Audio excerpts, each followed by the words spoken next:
unbelievable. I hope one day keep hoping. that you get persecuted for your fucking views and you go to prison. Well, if my views are that I should get to insurrect the government because I'm too fucking retarded to read a voter roll, because I'm too fucking retarded to not fall for fake news on Twitter, I hope I go to prison too, okay?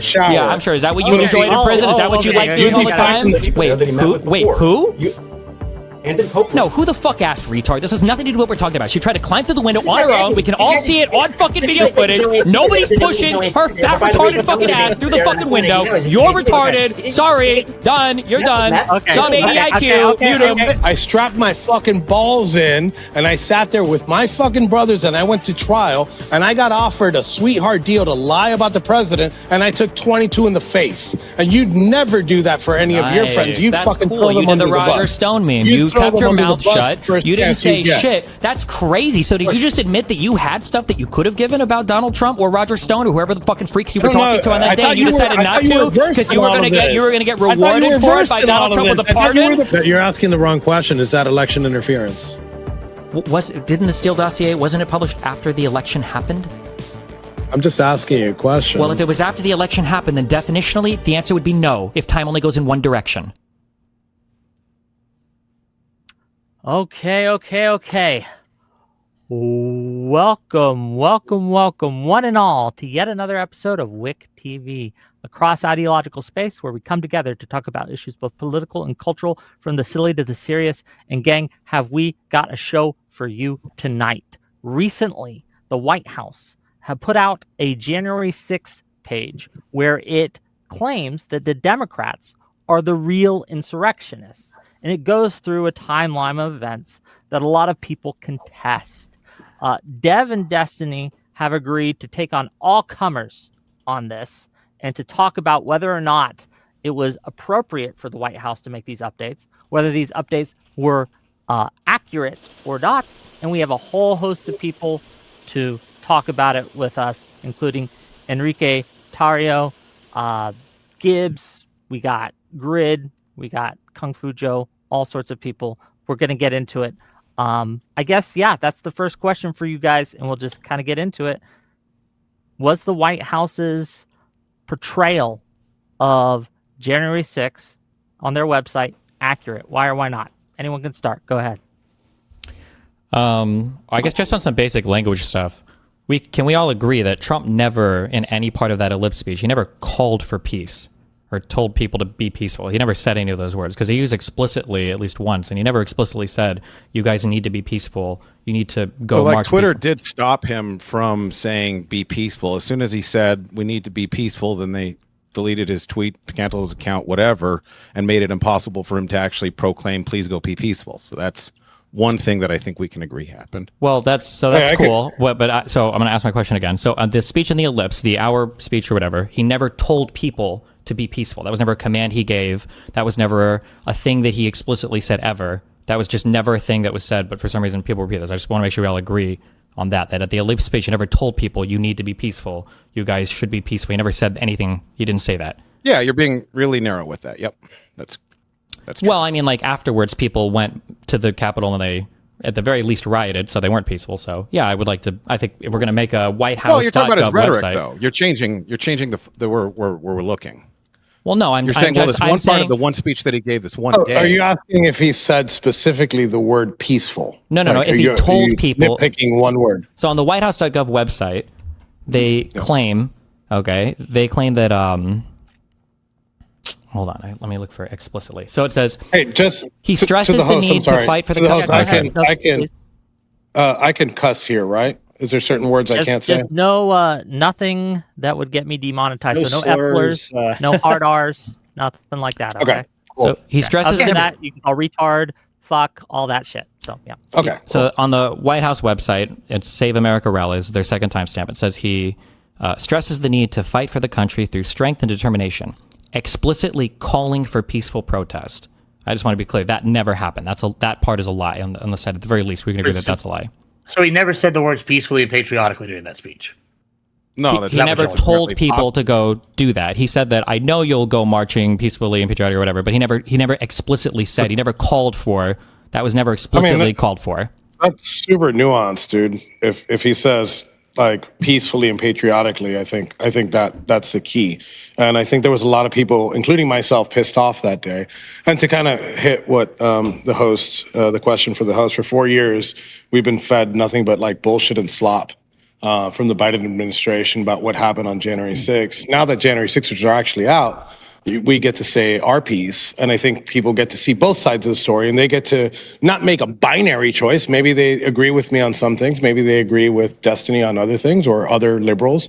And I find it fascinating now that like we're nitpicking words when he's explicitly said that peacefully and patriotically make your way over to the Capitol, and then on top of that, he didn't say that. So what you just said, you used the word explicitly. I don't know if you know what explicitly means, but that because you can't lie. We just one fact at a time, just one fact at a time. So he goes ahead and on top of that, his tweets got deleted, and you silence the president of the United States right after that.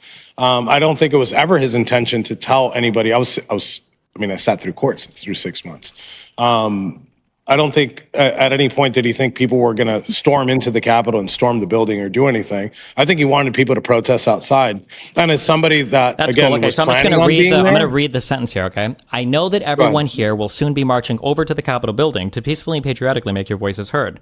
He didn't tell them you need to be peaceful. You need to go and be peaceful. You need to go and not commit. He didn't explicitly say that ever. He just said, "I know you'll be marching over soon." Who cares? Like, you can say it's not a big deal. You can say it's not a big deal. Don't shoot it. You can say it's not a big deal. That's fine. I just want to be clear. Can I give the example? One at a time. Destiny, finish your question. Then Enrique can answer it. And I know Tim wants in too. Is that your name? I'm sorry, Tim.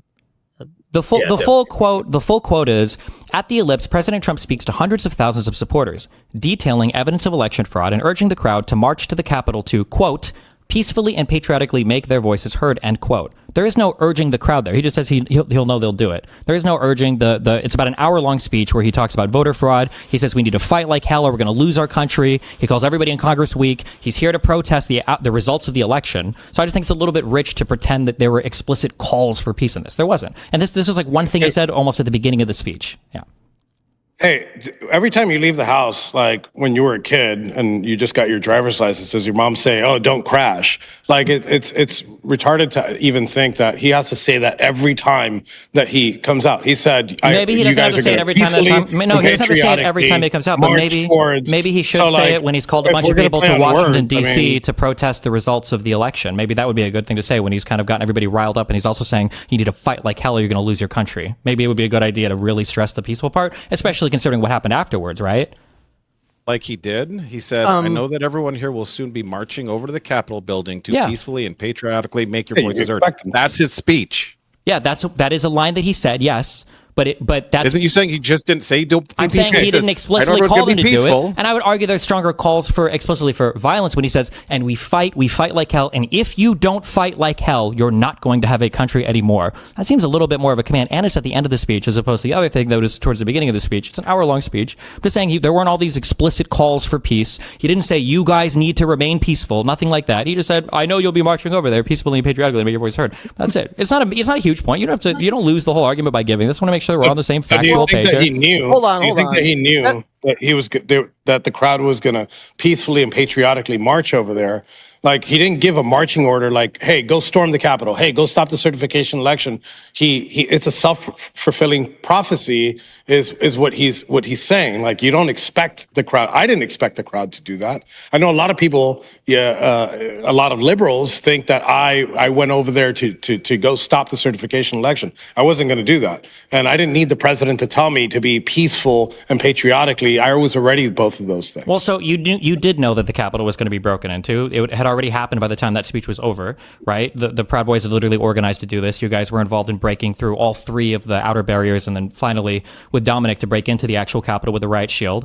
So you didn't know that was going to happen in advance, right? You were in the Capitol the night before and you left because there was a warrant out for your arrest. So yeah. So I'll ask you, I asked the prosecutors and defense team, what evidence do you have that I knew that was going to happen? Because you said it as an absolute. So what evidence do you have that I thought that was going to happen? Because my messages in court, even given by the prosecution, doesn't show that. It shows that I'm like, holy shit, this is happening. I probably, actually, as a matter of fact, Destiny, you probably found out That's about what the it showed storming you. of the My Capitol understanding, before I did. thought that you were convicted for this. Didn't you lose in front of a jury on this? If you consider a jury that during their questioning, I do. So we can vote it. Yeah, I do consider that a legitimate jury. Yes, and you were convicted on that case. So I do. Yes, I do. So okay, so what's the next factor we want to go over? I hope one day when you face any assault charges or anything, or sexual assault charges, that you're convicted of a jury that hates your guts. Then they put me in the jury, because the first thing I'm going to do is find you guilty. Okay. I want to hear from some other people here. Just to be clear, also real quick. So everything in the indictment, all of your messages about your plans to storm the Capitol, the buildings you want to. Can you point one message? Just show me one message. Do you want me to read down the indictment to have you reject everything that's in there? Is that what please. You want? Go ahead. We got all night here. While he's getting that up, I don't got nothing to do here, bro. Yeah, so if you want to look at the indictment, go ahead. Yeah, while he's getting that up, I do want to hear from some people in the crowd. Hear from Tim here. Tell me about my 6-month trial. Right, I'd love and for we'll get into there, right? So go ahead, Tim, then Dev, and then we'll get you Kung Fu Joe and Gibbs and Grit. Go ahead. Thank you. I just wanted clarification. The first thing I was going to do was about the speech, because that was the prelude to this. But Destiny, I think he wanted to limit it to specifically saying, for after the fact. But I mean, are we ignoring the tweets that he gave at 2:38 and 3:13? He specifically does use the words peaceful. He says, "Stay peaceful" for the first one and "remain peaceful," or peaceful for the second one. So what is the contention about the word peaceful and when it was used specifically? Yeah, so he made those tweets when there was already violence breaking out. So when he says "remain peaceful," that's nonsense, and people were begging him to call people to go home. So like people like Ashley Babbitt got killed because he refused to make that call for people to go home, because he was hoping that Congress would break down and give in to the desire for him to have the vote switched. Congress had already been removed at that point, so that's a stupid thing to say. You know better than that. Did they not come back that night? Yeah, they came back later that night, but so I think the point was after all of the rioters have been removed, sir. I mean, that's a dumb thing to say. Yes, after they removed the rioters, which people wanted to happen, they came back and they re-adjourned in order to finish the count. Correct. Thank you for doing the logical order of events. So Tario, when you were saying things, when you wait. So Tario, I just want to see. I'm just trying to see if these messages are real. So when you posted a message that said "Fuck unity, no quarter, raise the black flag," was that a message that you posted in a group chat on November 12th, 2020? I posted it on social media, yeah. And I'm 100%. I said that. I celebrated it. When you said if Biden steals this election, the Proud Boys will be political prisoners, we won't go quietly, I promise. Is that a thing that you posted? Yeah, that was in November. Okay. We need to remember we're at war with a virus, not with each other. No, you need to remember the American people are at war with you. No Trump, no peace, no quarter, right? These are your messages, right? When did those tweets happen? Remind me when those tweets happened. In November of 2020? In November of 2020, was January 6th an event? Was January 6th did January 6th, the event at January 6th, did that ever get announced before November of 2020? Can you tell me the day that it got announced that was going to be a rally? I'm just making sure that so far in the indictment you agree to these. You agree to these things, right? Unless I'm fucking Nostradamus and I know that some rally's going to happen in the future, do you expect me in November to be tweeting about some shit that I didn't even know was going to happen? An event that I didn't even know was going to happen. Did we know that on January? I'm pretty sure the Electoral Count Act literally calls out the date of the certification of the election. So we all knew in advance when the certification 12th. Of the. That's a month before I tweeted that. So yeah. December 12th was when the election certification? I thought that was January 6th. My bad. No, it's not January 6th. As a matter of fact, you got that wrong. The certification of Congress, the counting of it happens on December 12th. Just real quick, I do want to make sure that Tim gets a chance to get in here. He's been trying. Sorry, Tim. No, it's fine. Then Tim. No, it's fine. Dev. Go ahead. Yeah, we knew when the certification was going to be, but that doesn't necessarily mean people knew that the rally was going to happen, in which case you still have to create the nexus between the rally and his supposed urging people to riot, which, that didn't actually happen. But I'm just trying to understand, you're dismissing the tweets that happened after 2 o'clock and after 3 o'clock because they happened after the speech, but in the speech he also says peaceful, but you're saying he didn't direct people to be peaceful, he just acknowledged it. Isn't that? He should have told people to go home because it had already gotten violent. But you're unhappy that he didn't say specific words? No, he should. Well, at that point, people should have gone home. He should have said, "You need to leave." It wasn't peaceful. It was a riot at that point. If he says you wanted him to be peaceful, the initial contention, my understanding. I'm sorry, I thought beyond splitting hairs. I'm not beyond splitting hairs. It's very easy. So if there's a riot happening at the Capitol and you have the ability to tell your people to go home, you should probably tell your people to go home. You wanted him to tell people to go home in the middle of the speech when he says to be peaceful? You were just talking about his tweets that he made hours later at 2 o'clock and 3 o'clock. Which one do you want to talk about? But I thought you were complaining about the fact that he didn't direct people to be peaceful in the speech when he said, "I know you will be peaceful." Well, yes, but that's because I'm just going through the whitehouse.gov J6 site, and I'm going through the timeline on the claim thing, right? And the second claim for the Save America rally is President Trump delivers powerful speech. That was just the very first one I was looking at. We can go through the rest of them after. I was just starting with that one. I don't even think it's worth getting in the weeds of what he said. Fine. He said peacefully and patriotically. Like, we don't need a 10-minute discussion on what those words mean and how he meant it. Sure. Well, he also did say, just to be clear, he said we have to fight like hell or we're going to lose our country, right? Yeah. How would you describe the events? How would you describe the events that unfolded over the next 4 hours? How would you describe the events that unfolded? What did it seem was more happening? That people were fighting like hell because they thought they were going to lose their country, or that they were marching peacefully and patriotically? I think 95% of the people, I believe 95% of the people that were there on J6, all they did was walk in. They didn't touch a fucking cop. They didn't break a window. They didn't do any of that. If you want to talk about the 5%, look, I don't agree. I don't agree with the assaults. I've said this. I said this on January 6th in the evening after seeing it. I said it on national television. I said it on CNN and I said it on Univision. I can't vibe with people assaulting police officers. I think that they should have been arrested. I don't think that the problem was, I still think that they should be pardoned. Not for their actions, but because of how justice. Why do we care about any of this? I don't know what we're talking about now. This doesn't do anything. I really don't care about you talking about. I heard that you said 95% were peaceful. So that means 5% were peaceful. Okay, so then 5,000, 10,000 people were rioting then, if the president's own words are to be believed, because they say is that the number of people? They say hundreds. They say people walked into the Capitol that day. There was about 100,000 people, I believe, is the number. On the site, they say hundreds of thousands, so 5,000 to 10,000 violent rioters. Then no. I'm asking you: is that the number? Are you citing the number of people that went inside the Capitol, or the number of people that attended the rally? I'm giving what they had as attended the rally on the whitehouse.gov I'm not asking what they give you. I'm asking what you know. I know that around 1,600 people were charged. I don't know how many people went into the building altogether. I don't have the count on that, so I don't know, but that's not really relevant. You don't know what the 5... We could just say 5%. We don't got to go with the number, because it wasn't tens of thousands of people that went in. Sure, that's fine. It's 1.5%, but it was a small number. I mean, well, because only a small number of people even got to the building, right? That's how it works. Like in any riot, it's probably like 1 to 5% of people that are being violent, right? There are probably thousands of people in the building. I was one of them, and Enrique, I think this is, like you said. Well, I would say it's beside the point, because if you want to address the violence, it happened in very select areas, and there was a context behind it, such as the Lower West Terrace Tunnel. It actually, one of the biggest reasons it wasn't an insurrection is that it got less violent when people got inside the building. If they were going to, become violent and overthrow the government, we would have been more violent in the building than out. But what you see is that when you review the video, it actually was at very select locations because people were incited. There were provocateurs. I agree with Enrique. Not everybody who was there was a good person. So to be clear, the incitement was you trying to break through where cops were. When people were inside the building, they weren't violent because they didn't even know what they were supposed to do at that point. What do you mean by you? What do you mean by you? Are you talking? I'm speaking the general you, because he's talking about the protesters not being violent once they got inside the building, because they didn't have much to be violent against, because all of the congressmen have been evacuated. So you're agreeing with me and Tim in saying that some protesters were violent. Yeah, I agree with you. Some protesters. I never even brought this up. I don't think this point is relevant to anything. I believe that they should be arrested, and I believe that they should have gotten some time in prison. Yes. Yeah, I don't believe that they should have gotten 10, 20 years. Okay. Yeah. Okay, I do. And I don't believe it's like you said. Before anyone else goes, hold on, just real quick. Before anyone else goes, I do want to make sure that Dev gets a chance to have his say. And, come in and give us what he's gotten. I do see Gibbs, Kung Fu Joe over there, and we're gonna get you in here in a second. Dev, go ahead, give us what you think. I've been listening. This is kind of crazy. Just because, I don't know who you are, the guy with the green background, but you were talking about Trump's tweets, and I mean.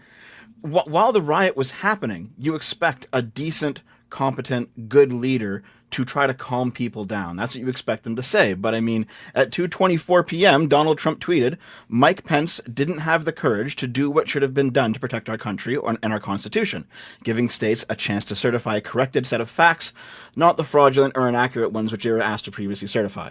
Now, that statement, is that going to calm people down or rile people up, do you think? Well, I could tell you from my own experience, it didn't rile me up. I actually, at that point, wrongfully assumed when I read that tweet, I was. Why is he answering from his own personal experience? What are we doing? Because he was there. I'm offering a perspective because I was asked, what do you think? What do you think most people are doing? How about everyone else's perspective then? Yeah. Okay, well, I mean, I think most people... You're asking to give other people's perspective that's not here? That's kind of how reality works. We kind of speak for how we think people are generally like motivated by things or what might cause people to do things.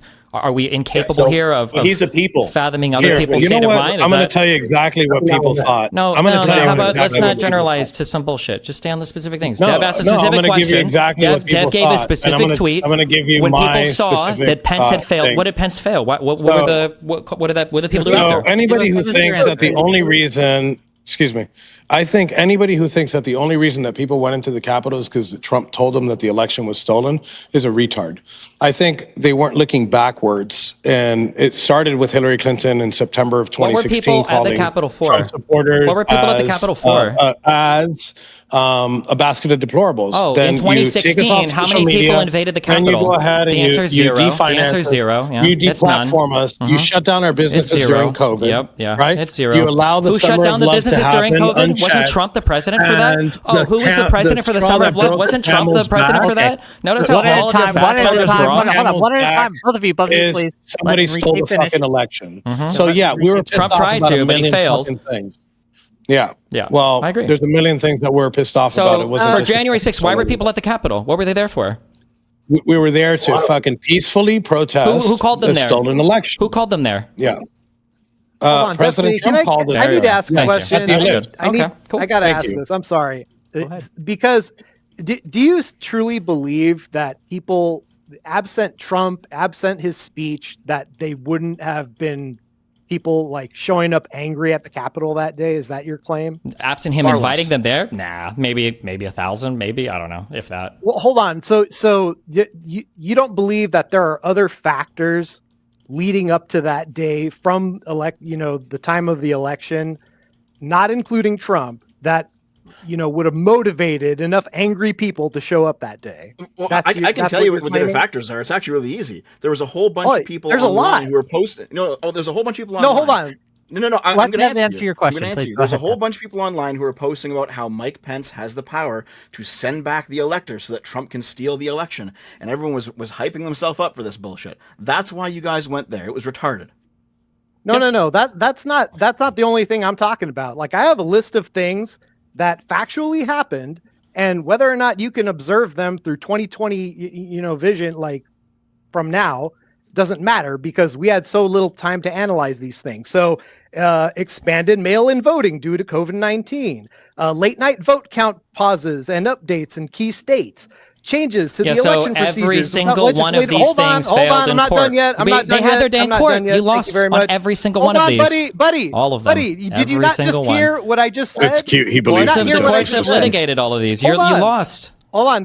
No. That you obviously weren't listening. If you listen, you could hear me better. What I said was, what happened by the time January 6th rolled around, we didn't have the time and 8 hours a day for years on end. No, we didn't have years. You did. Like you did. No, we didn't. You did. How? Okay, between January 6th and the election, the determination of the election, how much time was there? A few months, but there was enough time that almost every single claim that Donald Trump brought up in his speech had already been debunked thoroughly, and none of them, absolutely zero of them, have held up today. So apparently there was enough time. No, that's not true. It is. Hold on. No, so Democrats were saying that mail-in voting is the most unreliable form of voting. Democrats said that. That's something that's not going to change. Who asked? Well, what does that do with anything? It's not relevant. Yeah. So the White House. How is it not relevant? I want to hear from Gibbs. Gibbs, go ahead. Yeah. So the White House posted this thing, and I really feel it's important that we kind of analyze it in the 2026 light. Actually, what did they say? It says, in truth, it was the Democrats who staged the real insurrection by certifying the fraud-ridden election, including widespread irregularities and weaponizing federal agencies. All right. So we're seeing. Look at this. Now we're looking at who right are you now. Even quoting? Wait, who was that even a quote from? That is the White House page, whitehouse.gov, the whole thing that we're here. Y'all literally posted and said, this is what we're debating today. What's the point? Anyway, Well, I would like to get to it. Thank you. 1 second, please. Anyway, and so when we look at it in 2026 and we see all the fraud and we see places like Minnesota where we now have evidence that 197 duplicate ballots were posted. Yes, we do. We do have that. It was just by the Congress just a couple days ago. Maybe keep up to date. We have that. We see evidence of the fraud. We see evidence of this NGOs paying for it. The Trump administration has been saying from day one when this went down that they're basically having some sort of system in place to rig the election. So they're the real insurrectionists by subverting the will of the voters, and that's what we're seeing has happened. They use the fraud. Why didn't Trump said this coming in 2016? They had 4 years to find it. Why did Trump not find anything? Oh yeah, because Biden's going to be investigating himself whenever he gets put in power, huh? If that makes sense, give me a break. Come on, man. No, Trump said there was rampant voter fraud for the 2016 election. Yep. He was in office for 4 years after. They found nothing. He put together a commission to find it. They found nothing. Why? And yet now we're finding all sorts of stuff. No, we're not. So but I didn't ask you about now. I said he had 4 years. Well, I'm talking about now, though. 4 years. We can talk about 4 years ago. Well, no, you weren't talking about now. You brought up a quote from 2016. So you want to talk about now? If you want to talk about now, we talk about now. Why don't we have any fraud from this election? He said there was millions of illegal voting. We don't have any fraud. You understand that, right? Okay. The quote I just read from 3 days ago. You realize that, right? I'm asking you, where is the evidence of the voter fraud? The rampant voter fraud in 2016, in 2020, in 2024? We literally have evidence right now that 197 duplicates votes were cast in Minnesota's election, and 137,000 is what it cost to beat him, right? And so, yeah, clearly something was going on when we have billions in fraud and 197,000 duplicate votes in a state where they won. And it's 197,000 duplicate votes? The VP candidate. Come on, bro. There's some kind of collusion here. That's the real insurrection. Mm-hmm. Right. Okay, I am curious. Something Enrique said at the beginning of the show, that people have been fed a lie about January 6th. If you could have, if there is one lie you could point to that the Biden administration or the Democrats or whoever has been saying about January 6th, what would you say that lie is? And then we can see if Dev and Destiny, what they think about that. What do you think, Enrique? So to say something that I don't want to argue about, but just saying it's an insurrection was all bullshit. But to be more specific, and specific to my case, that we decided to plan to commit an act of sedition, which is one step on the treason for people that don't know that, to overthrow by force the United States government is bullshit. And they ran with this narrative, and they ran with this Tom Clancy novel. Because if you read not only my indictment, if you sat through the 6 months of my trial and you read all the bullshit that went on in the trial and how they wanted to paint it, I think that's one of the biggest miscarriages of justice and the biggest miscarriage of a PR campaign by the DOJ. So much so that I think I'm happy that I got 22 years, because it opened people's eyes and was like, well, you know what? I don't like this guy, but he doesn't deserve 22 years because, these facts are the case. And in my case, we had FBI agents embedded within the group. We had CIs that were informing about the Proud Boys before January 6th and at January 6th, and not a single one of them did the prosecution put on the stand. So just to close up here, can I just ask a couple questions on that? Blaming, give me 1 second. I'm just closing up. No, I mean, like, you said enough dumb shit, right? So, like, were the Proud Boys the ones that initially broke through? Let me finish. And then you can go ahead and do your own shit. Okay. Yeah, just mute yourself for a second. So check this out. So I think in closing, just the narrative that went behind this seditious conspiracy with the Proud Boys and the Oath Keepers, it's bullshit. You want to get some of them. You want to get Dominic. Look, you want to get Dominic for breaking a window. Were the Proud Boys the ones? You could go ahead and break a window. Were the Proud Boys the ones that initially broke into the Capitol? Charged for it. Were the Proud Boys the ones that broke into the Capitol? I'm going to mute myself and I'm going to keep talking for a second. So much yapping. If you want to get Dominic Pizzola for breaking a window, then absolutely go ahead. He'll tell you himself that he shouldn't have broken a window. And I'm unmuting. The Proud Boys were the ones that broke through initially, right? They were the first ones in, right? No, they weren't the first ones to break in. They weren't the first one. So there wasn't, let me just be clear. So there wasn't a group of about 100 Proud Boys while Trump was still speaking that made their way to the Capitol. There wasn't even 100 Proud Boys in the ground on January 6th. So let's start with correction. How many would you say there were? 52. Okay. 52. Was there a group of about 50 Proud Boys during Trump's speech that were already making their way to the Capitol that broke through the outer perimeter, then the second one, and then eventually broke through the window with the riot shield via Dominic? Was that all the Proud Boys? No, apparently you don't know about the Dominic Pizzola. So we'll start with the Dominic Pizzola and work our way down. So with Dominic Pizzola, Dominic wasn't the one that initially broke the window, and he wasn't the last one to pull the window. He wasn't even the one that went in. He didn't go in He's first. just the one that conveniently was. He was not. That window was already broken. You want to pull up the video and take a look at the cracked window? So you're telling me if you cracked window? Notice how you just said cracked window. So he's the one who broke through the window with the right shield. He was a proud boy. Yeah. He finished breaking. He finished. He didn't even finish breaking the window. Yes. Okay. Because the window was still not accessible, and somebody else pulled down the window. Somebody climbed in right after he did with the shield. I go ahead and I challenge you, and I say, pull up the video, and we could discuss Dominic Pizzola. And if he wants to, if Wick wants to, we can. So my question is when you tweeted out that you were proud of my boys in my country, okay? Yes. Don't fucking leave. What time was that? What were you referring there? You tell me. When you said you were proud of them, what were you referring to? I was talking to the crowd. So let me listen. You could hit me for a lot of things, but the things that you're talking about, you can't. Right? I had direct communications with my guys via Telegram at the time. Right? So if I didn't want them to leave, why isn't there a message from me directly to them saying, "Don't fucking leave, just keep going"?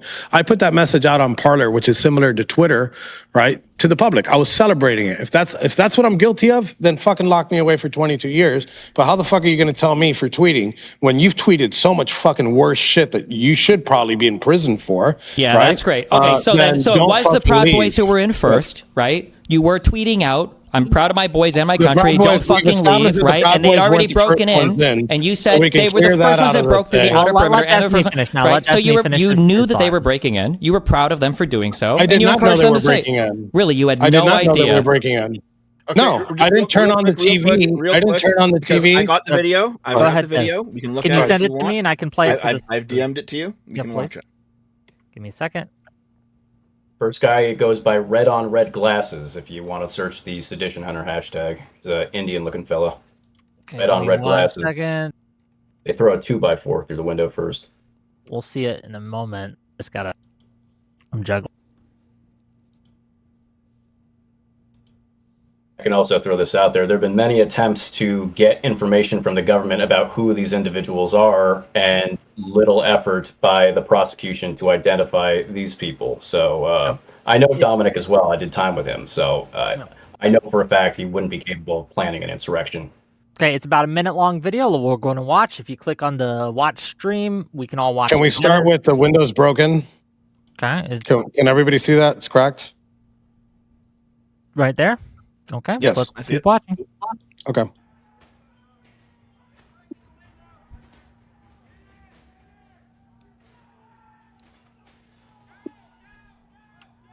There's 2x4.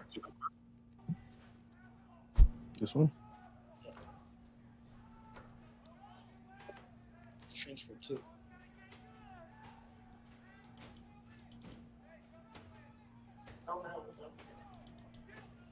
I don't know if I could use this. And I think that's Dominic that are going in fourth, right? But he's the guy holding the shield. He is indeed. So this guy right here, he's Dominic? Yep, and is a proud boy. That is Dominic Pizzola. Yes, that's correct. Yep.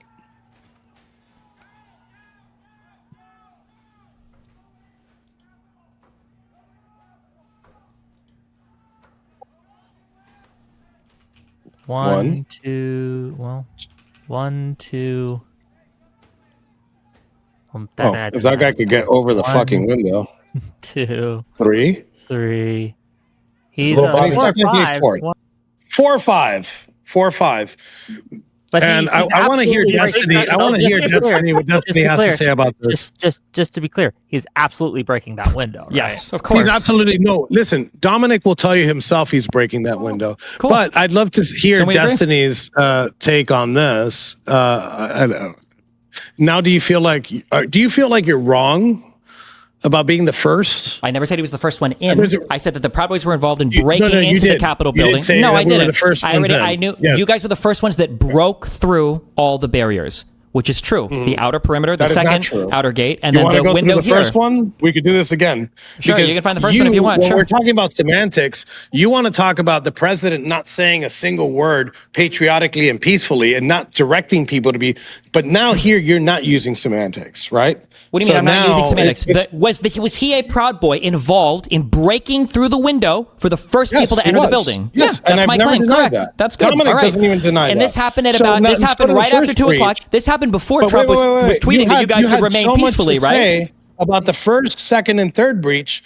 Go to the first breach. Was the Proud Boys the first ones to go through the first breach? You have video you want to send me? Send it me to it. And we'll just watch it. Just No, like that. he's the one. He's the one that has the burden of proof right now because he's making the claim. Well, the burden So of I'd proof like was him on the to pull up the prosecution window. that found you guilty and convicted Go you of ahead. seditious conspiracy. But Yeah, a bunch of fucking liberal DC, liberal DC jury, of course. Again, I hope one day, whenever you face your charges for your sexual assault and all that weird fucking kinky shit that you do. Oh yeah. I hope that the people on that jury hate your fucking guts and put you in prison, and I hope you rot there for 22 years. And I hope that you change your mind about everything, but I doubt it. And I hope you change your mind about the justice system because you're out here simping for the fucking justice system. I'm not simping for the justice And system. then I think it's a crime you that have been like simping for actual the justice system. human filth like you guys were Simping for the pardoned. You justice should be system is rotting saying, in a oh, well, jail you got under the Destiny, fucking hold jail. on, You let should be Destiny- rotting let under the Destiny and jail. Dev go. Destiny and Dev, please. Destiny and Dev, go ahead. Go ahead.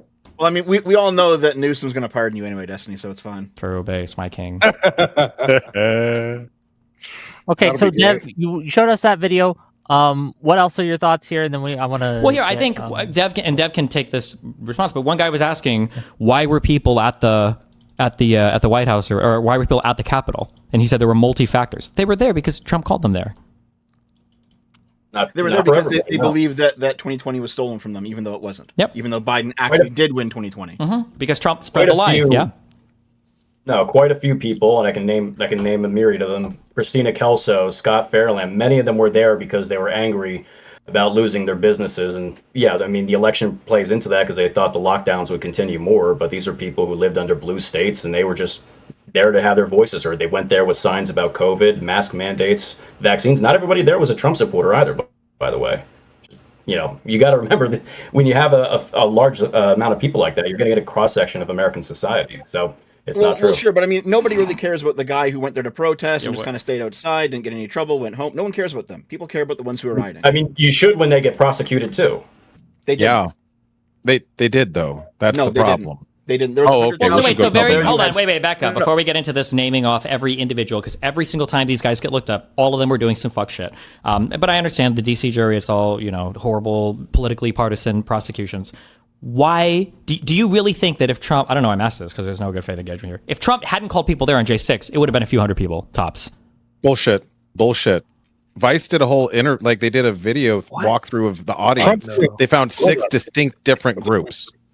I'm also going to give December and November as an example. Trump didn't tell anybody in November, December to show up to DC, and we showed up in the thousands. As a matter of fact, I'd say that the November rally from November 14th was a lot. There was a lot more people attending that rally than they did What on was the name of the January. rally? Just so I can just fact check real quick. The Million MAGA March.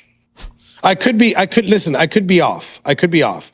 But regardless of the fact, it doesn't change the fact that the president did not tell anybody to show up in November, and they still showed up in mass. I remember, actually with Bobby that's sitting right next to me, I remember sitting on Capitol Hill and looking down Constitution Avenue and seeing people shoulder to shoulder all the way to the White House.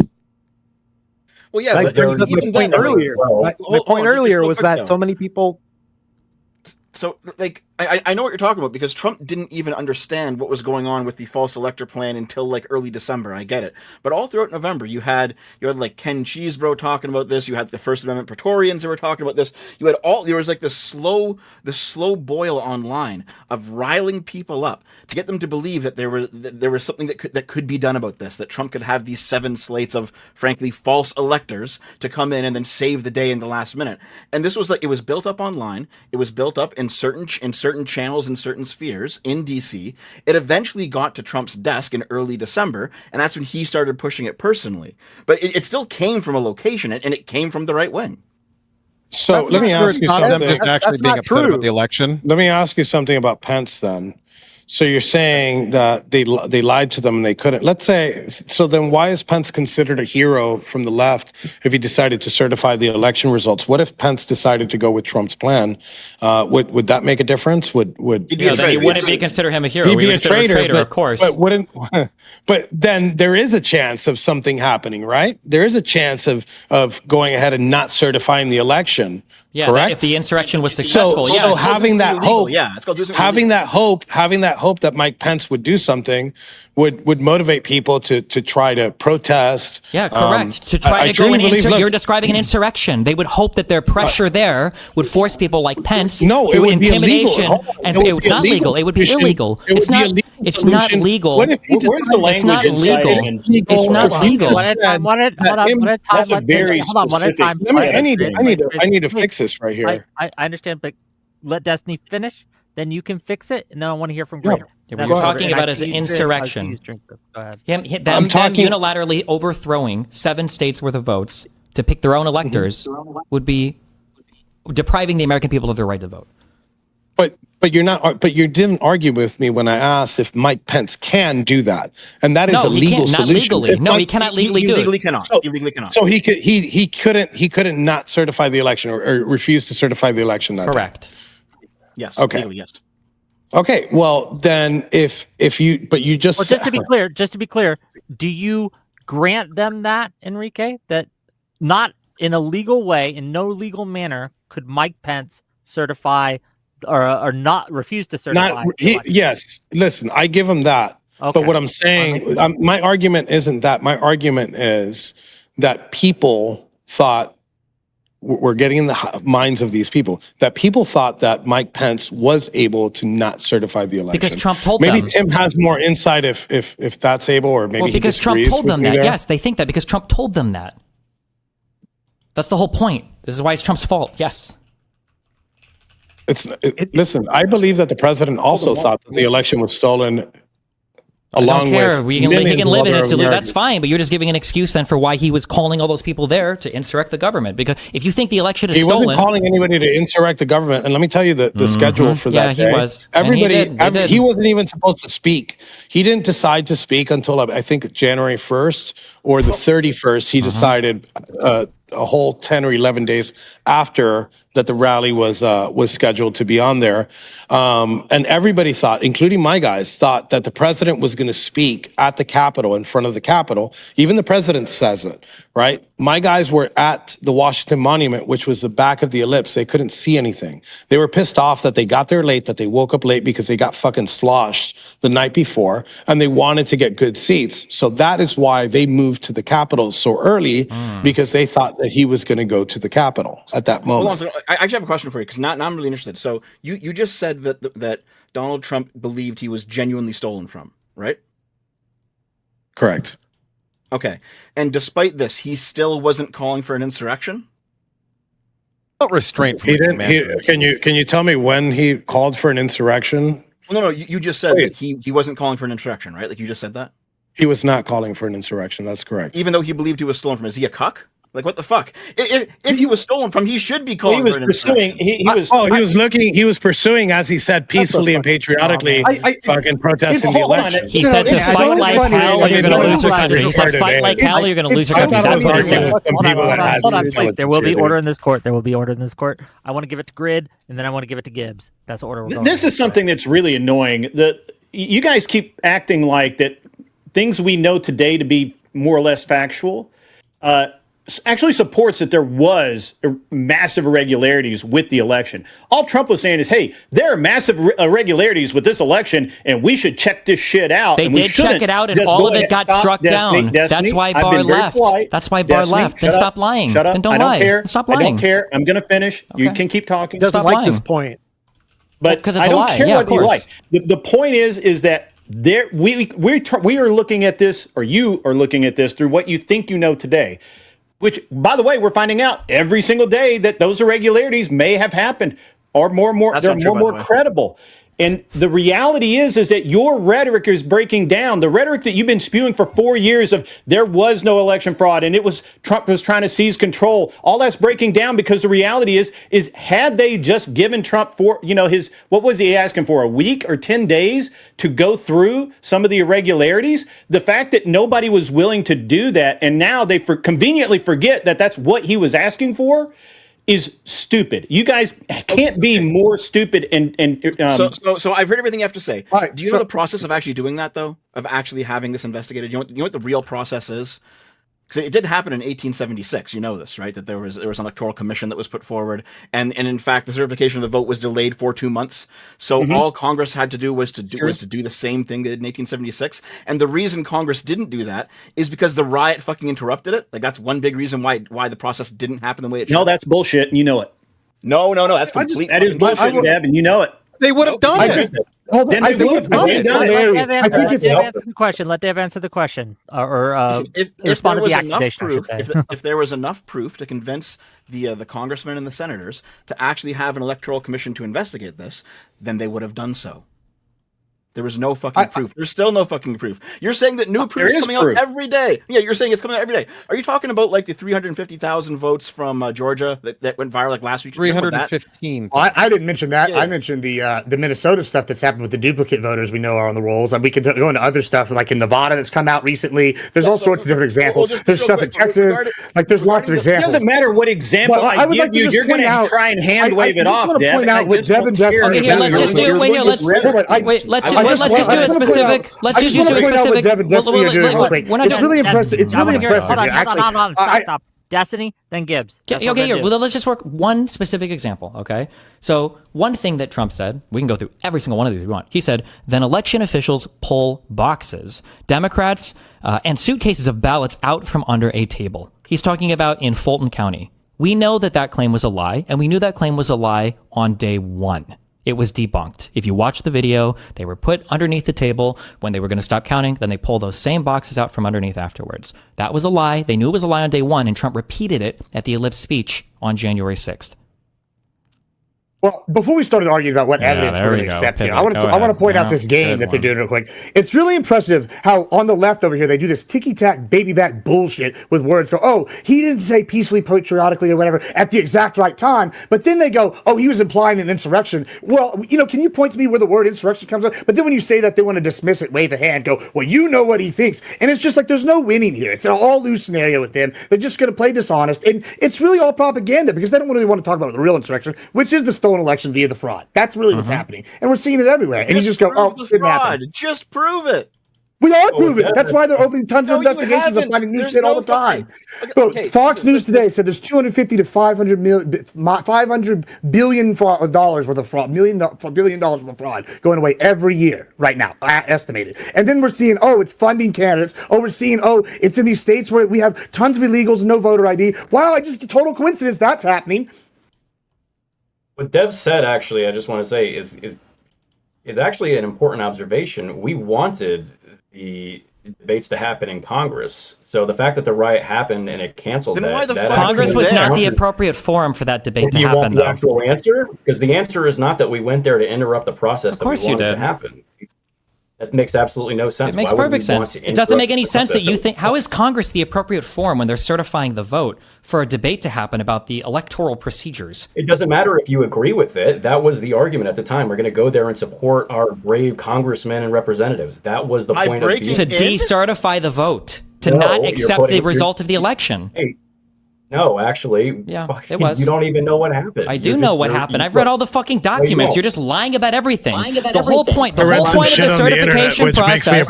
The whole point. I'm sorry. How many people in here were convicted of what crimes? Give me a fucking break, okay? Let him go. Let him go. I'm trying to say, because I actually am a witness, and I can tell you my experience there. I actually went there, and my cell phone footage proves this.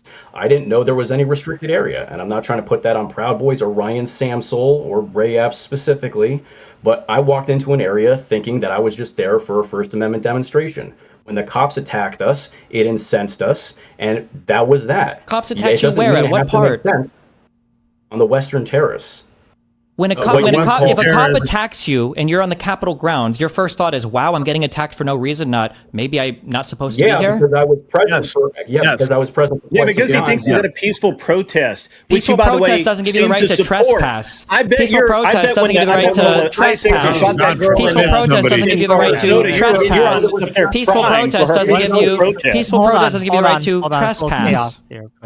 You didn't know it was trespassing because you're not understanding the context of people pouring into an area, not knowing to restrict an area. Well, no, this part is irrelevant. We're not even. No one is even arguing this. I'm sure there are some people that probably trespassed that weren't aware that they were trespassing. None of us are arguing that, though. The specific point. Wow. Well, it sounds like Donald Trump maybe should have clarified before he sent all of them over to the Capitol to try to disrupt the counting of the vote. Maybe. People tore barriers down before his speech. So where did President Trump? They did. They're called Proud Boys. I know. That was my earlier claim. Thank you. Yes. Hello.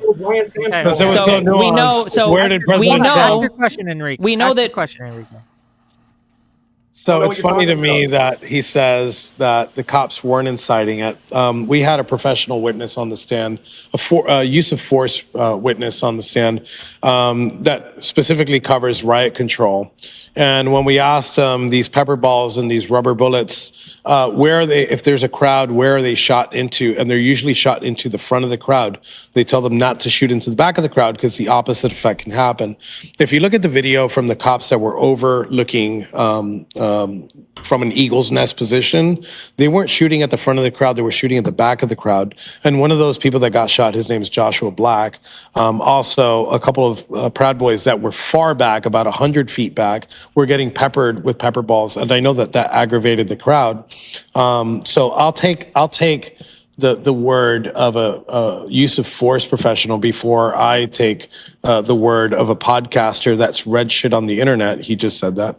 Read shit on the internet and is a self-proclaimed professional in things that have to do with. And then to be clear, just so I understand, this was an expert witness that was brought on for the side that lost the court case, right? Both of the witnesses for the government and for myself, both of them are use of force and both of them answered exactly the same way.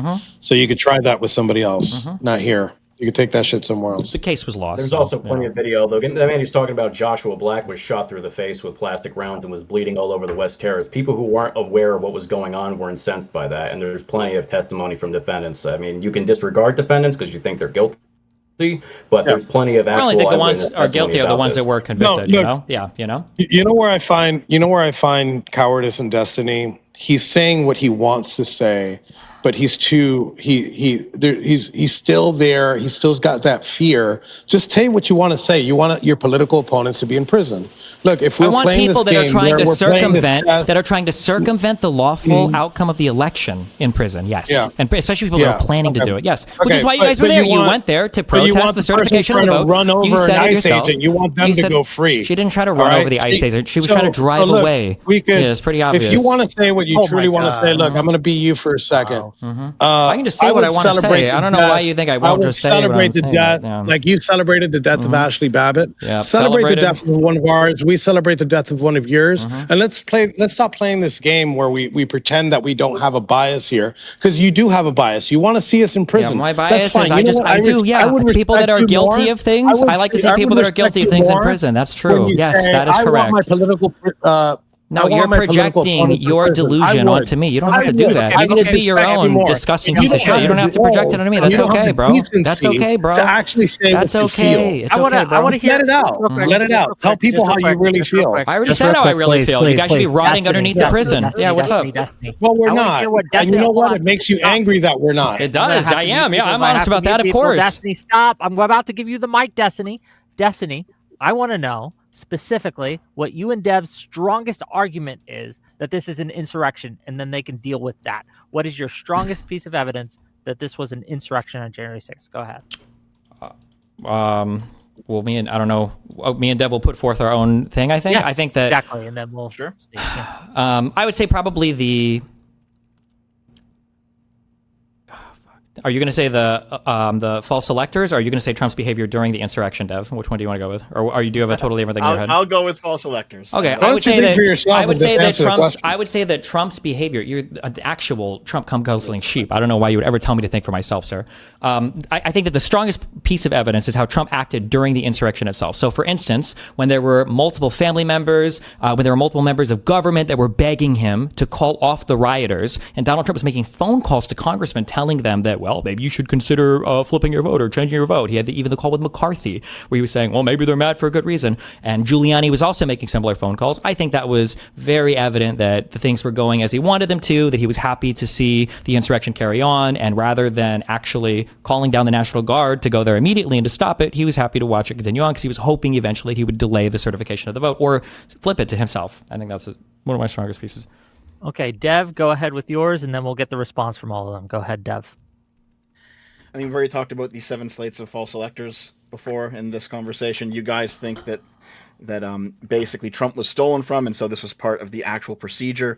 Basically, it was based on the 1960 election because there were dueling electors in 1960. The difference is that in 1960, the state of Hawaii actually signed off on the alternate slate of electors. That didn't happen here. We have the false elector papers. They're publicly available to see. You can see that no state government actually signed off on any of those electors. At the same time, I have now at this point read 64 full court cases on what happened during the 2020 election, all the audits, all the recounts, all the investigations. No fucking evidence has ever been produced.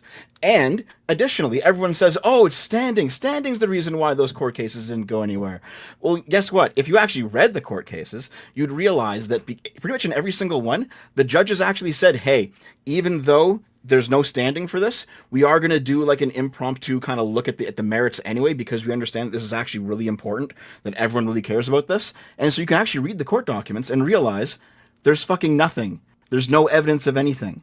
In all of these cases, Trump just lost them on standing, on merits, on everything, because there is no fucking evidence. And I know everyone's talking about, oh, there's new evidence coming out right now, no, it's all bullshit. Like in Georgia, the 315,000 extra like improper votes, what that was you had like a poll worker who failed to sign out at the end of his shift. And so it turns out that the ballots that he was involved with were were not signed off on properly, but they're still all completely legitimate ballots. And then guess what? Once that state was recounted, those were all recounted properly and recertified, and they were all signed off on. So like even these little moments where you have like technical snafus that don't actually disqualify any votes or show any fraud, none of it ever pans out to anything. It's all bullshit. There's no chain of authority. You guys can respond to that. Go ahead, Streamrift, and I want to hear from the rest of you. Go ahead. There's no chain of authority, which means they didn't follow their own state laws. And so that calls into question whether they were legitimate or not. And it's 2 signatures. The other thing is an insurrection. The definition I looked up, a violent uprising against an authority or government. It was an appeal to government. It was saying you're doing something that we'd like you to do differently. It was explicitly not saying we have another plan, let's have a new government. So definitionally, as an insurrection, nobody was trying to overthrow the government. They were trying to get Congress to elect. Even if you say, oh, well, Mike Pence couldn't fail to certify the election. Okay, fine. That's an appeal to government, not an overthrow of it. Definitionally, it is an overthrow of the government. He lost, and they wanted to. You're out of your fucking mind. You wanted to keep him in office. Overthrowing the government because the new government was supposed to be Biden, and you wanted to overthrow the count to keep Trump entrenched in power. Stay here, Destiny. Stay here. How is saying, dear government, you did something wrong. I'd like you to do it different. An overthrow of that government. Because when you're saying the thing you did wrong was you kept in a guy in power that I don't want, or you have voted a new guy in power that I don't want you to have in power. You're insurrecting against the government. That's not what they're saying. They're saying we don't think it were valid results. Go ahead. So they're saying government, you did the election, you counted. So you do realize that Trump went to Pence and said, hey, listen, don't send these 7 electors back to the states. Just install me as the next president. Trump said that to Pence. So what part of the insurrection is them overthrowing the government. The audience. It's the part when the certification of the vote was literally delayed because of violent people breaking into it. Definitionally is. I've read so much more about this than all of you fucking retards combined. Okay, but it definitionally is. They broke into the Capitol, and for the first time in the history of the United States government, the certification of the vote was delayed. It happened because of violence at the Capitol, and it was the goal of President Trump. The first time in history, we had massive mail-in voting, which is the most fraudulent We didn't have form any of fraud. voting. We did, but then, and you found no fraud. How sad is that? Just like Doge, massive. nothing. Hold on. Years later, how are we supposed to know this months after the election? Destiny? I got a question for all of you. I have a question for all of you, okay? Let's say it's 2016. Okay, and Trump wins 2016 fair and square because he obviously did. And now let's say Joe Biden, presiding over the counting of the vote, says, you know what? I'm just going to start tossing out electors and we're going to install Hillary Clinton as president. Would you guys have stood for that? What does that have to do with whether it was an insurrection? Would you have stood for it? Yes or no? Why are you moving the goalpost? That has nothing to do with the thing I just said. We're not playing your game. Hold on, just that please. has nothing to do with the question I just asked. Yes or no? No, I asked the question first, and it got dodged. How's that fair? What was the dodge? What was your question? The dodge that because he was like, oh, it was the first time in whatever that it was delayed for 3 hours. And I'm like, dude, this is the first time in I don't know ever that they was this volume.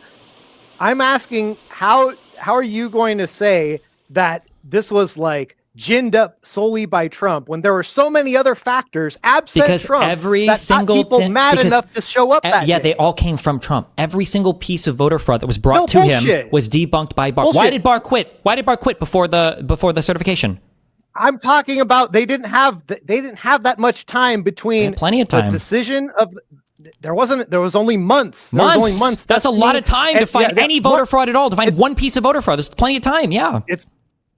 Was the voter fraud like the mail-in voting investigated? Before you ask more questions, hold on. Before you ask more questions, Dev did ask you a question. Your question just got answered. Can you answer his?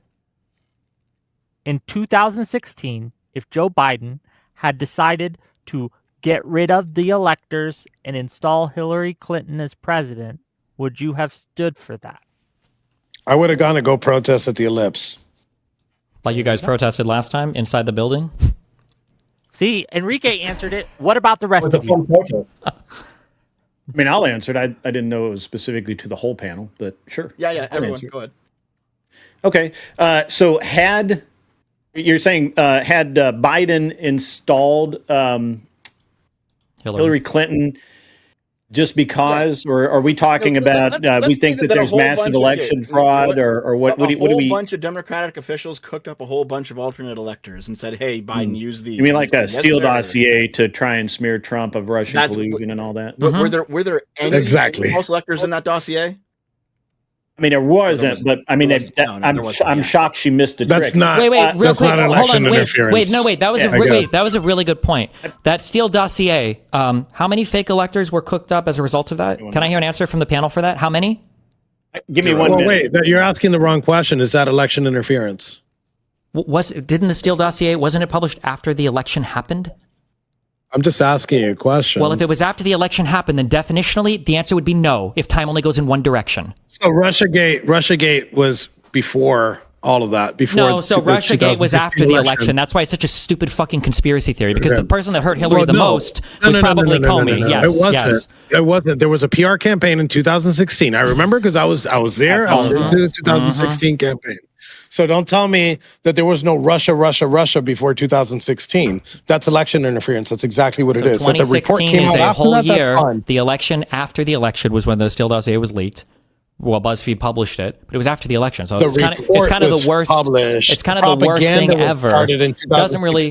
Yeah, you keep saying that whole year. 2016 is a long.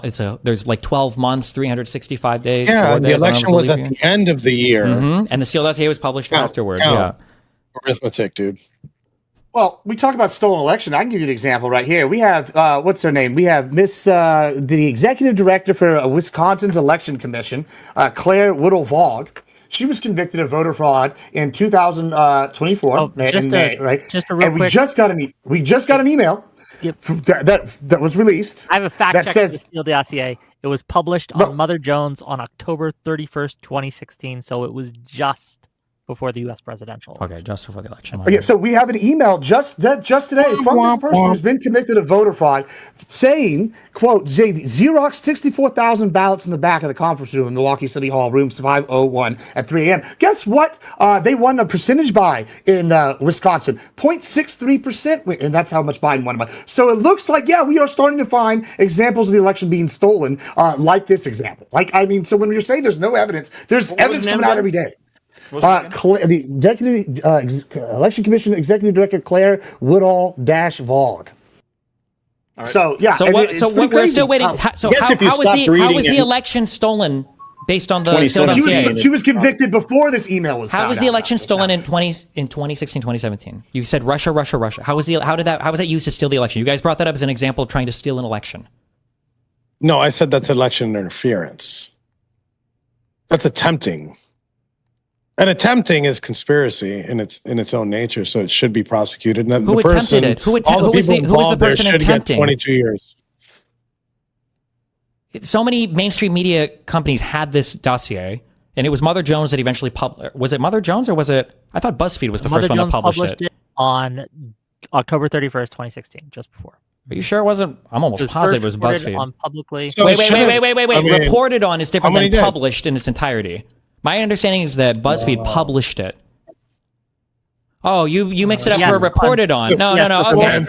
BuzzFeed published it on January 10th, 2017. Okay, thank you. So I was correct. Thank you. Jesus. Okay, I got to make a little money, so let me read some of these super chats, and then we'll get back to the show. $10 from Artemis Fowl to say, didn't the ellipse speech have specifically peacefully and patriotically make your voices heard in it? I see several video and an NPR article saying it happened. Weird. Thank you for the $10. Yes. Artemis, start showing up to these again. Zero Fox for 10-month membership. Thank you, buddy. Peacefully and patriotically hit like and subscribe. True. $5 from Mr. Wise Guy Plays. When Trump sees violence, he said, stop being violent and be peaceful. Destiny says that's just nonsense. Good one. Stop being violent? Wait, he tweeted that? Was that a tweet that he said? Remain calm, remain peaceful. Paraphrasing. Paraphrasing? Oh, because when somebody says remain peaceful, that makes it sound like there's no violence happening. That's what I would assume. But, okay. Well, Trump did tweet this. He says, I know your pain. Quantum Fantasy member for 15 months. Wow. Gibbs being so well behaved up there in the corner. Well, we'll see. The soy pill for $5. And this is to Enrique. What did do what must be done, end quote, mean, Enrique? Are we answering it now or are you going through the super chat? Now, please. Okay. I was excited. I was excited about what was going on at the Capitol. I was watching it on TV and I said, do what must be done. So I was celebrating. I was celebrating the shit out of what happened that day. Yes. Super fucking guilty of it. Yeah, but what did you want to be done? I wanted them to keep going. Okay. Keep going how? I wanted them to stay there. I wanted them to protest. I wanted them to stay there. Yes. Inside the Capitol building? I didn't want them to leave. Yeah. Inside the Capitol building. Yeah. I wanted to occupy the Capitol building. Yeah. Yes. We know. It was in the indictment. And do what with it? Just real quick, $5 to disrupt, to insurrect. That's what that means. That's definitionally an insurrection, right? No. Definitionally is. You're using threat and intimidation in order to disrupt a lawful government process. Yeah, it's definitionally an insurrection. Jesus. Let me get through these. Okay, we got more. I promise. We'll get there. We'll get there. I promise. Mr. Wise Guy Plays for $5 says Destiny doesn't care about things that's not framed in his anti-Trump worldview. Change my mind. $5 from Audacity. This is fun. It's like when Dad used to put on Boomer Radio and they would play greatest hits. Makes my basement reno easier to do. Well, I'm glad you're enjoying it. Thank you for $5. $20 from Josiah from Pondering Politics.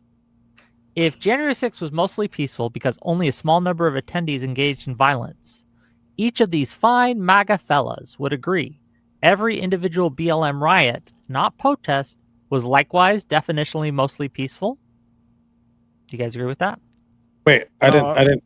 Sure. I didn't get that. The vast majority of the BLM protests and even the riots themselves would be peaceful if by that definition, because every riot only has like 1 to 5% of people actually rioting. There's no riot where every single person is breaking shit. All of the BLM protests, all of the J6 protests, everybody gets a pardon if you weren't violent. We all agree on that, right, Destiny? No, we have more crimes in this Same country beyond policy on violent both groups? crimes. What a stupid point. There are plenty of crimes you can commit that don't involve violence. So we don't agree that nonviolent protest is equally pardonable. That's fine. Nonviolent protest? I'm talking about occupying a Capitol building with the goal of insurrecting I literally the just fucking asked you. That's the You asked me if everybody who is nonviolent. Occupying definitionally is not nonviolent. Sit-ins, right, Destiny? Yeah, you're aware that you can get arrested. It's called civil disobedience. Trump supporters in prison. Just fucking admit it. Yeah, at this point, hell yeah, I do. Hell yeah, 100%. Absolutely, 100% at this point. I respect you for that. Thank you, and I respect you more if you admitted that you guys were attempting an insurrection. You failed, and that's why the opinion changed afterwards. I would respect you if you could consider any other alternative.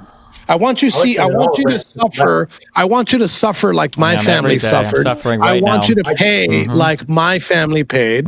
I want you to do exactly what we did. If I could right now, how I feel and the shit that I went through, not before. I didn't feel like this before. I would have heads on pikes at this moment. We know one of you guys were screaming it at the fucking J6 march. Please, Enrique. Whose heads would you like to see on pikes specifically? The people who did this. The people who did this deserve that. The imagined enemies, yes. Wait, who did what? Was schizophrenia a pre-requirement to joining the Proud Boys, or did you guys find a way to induce it in all your members? Answer the question. I believe that the prosecutors in this case, I believe all the aides that helped fucking the suffering of 1,600 people and their families, I think that they should be investigated. I believe that they should be investigated for treason, and I believe that they should get the proper punishment for what treason is. That's what I believe that they should do, because they're nothing less than treasonous pigs, and that's all they deserve. Oh, if I may, Tim, I would not like to see Destiny endure what we endured. I would just wish he would change his mind about his political opposition. I wouldn't want you to have to. Tim is a better person than I am. No, I know the consequences of weaponized government, and I don't want to see it. I'm not a Republican, I was a labor leader. I'm not far right. I'm center left or far left. I'm a history major. I'm not in favor of it. I don't believe in returning evil for evil, even though I got pissed off that day. I'm sorry, I interrupted, but I disavow all pikes, all heads. Disavow. $5 from Adashura to say, for the traitors of America, what was peaceful about chanting, "Hang Mike Pence"? Also, if you think that didn't happen, why didn't Mike run again? Was that as a serious threat as people supposedly wiping feces on the wall, which didn't happen? There's a couple clips you can find of people chanting stuff, but I mean, where was the rope? That was never going to happen. You had people disavow. That was the thing stopping them. They didn't have the rope. Obligatory disavow. Disavow. You shouldn't do this. Good. No hanging of anyone. Good one. Unless a proper trial, Enrique was talking about. I find it interesting that Destiny and this is from Mr. Wise Guy Plays, another $5.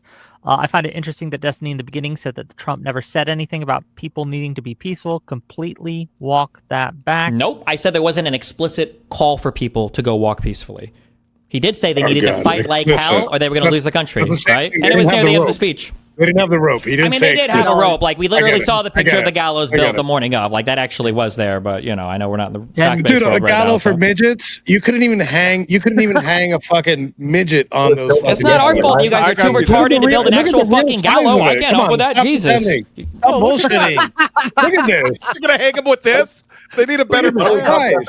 Look at that. You're playing Destiny. You're playing the violins here. Look at the size of that thing. Okay. Be realistic. Pondering Politics. Just real quick. $10 from Pondering Politics.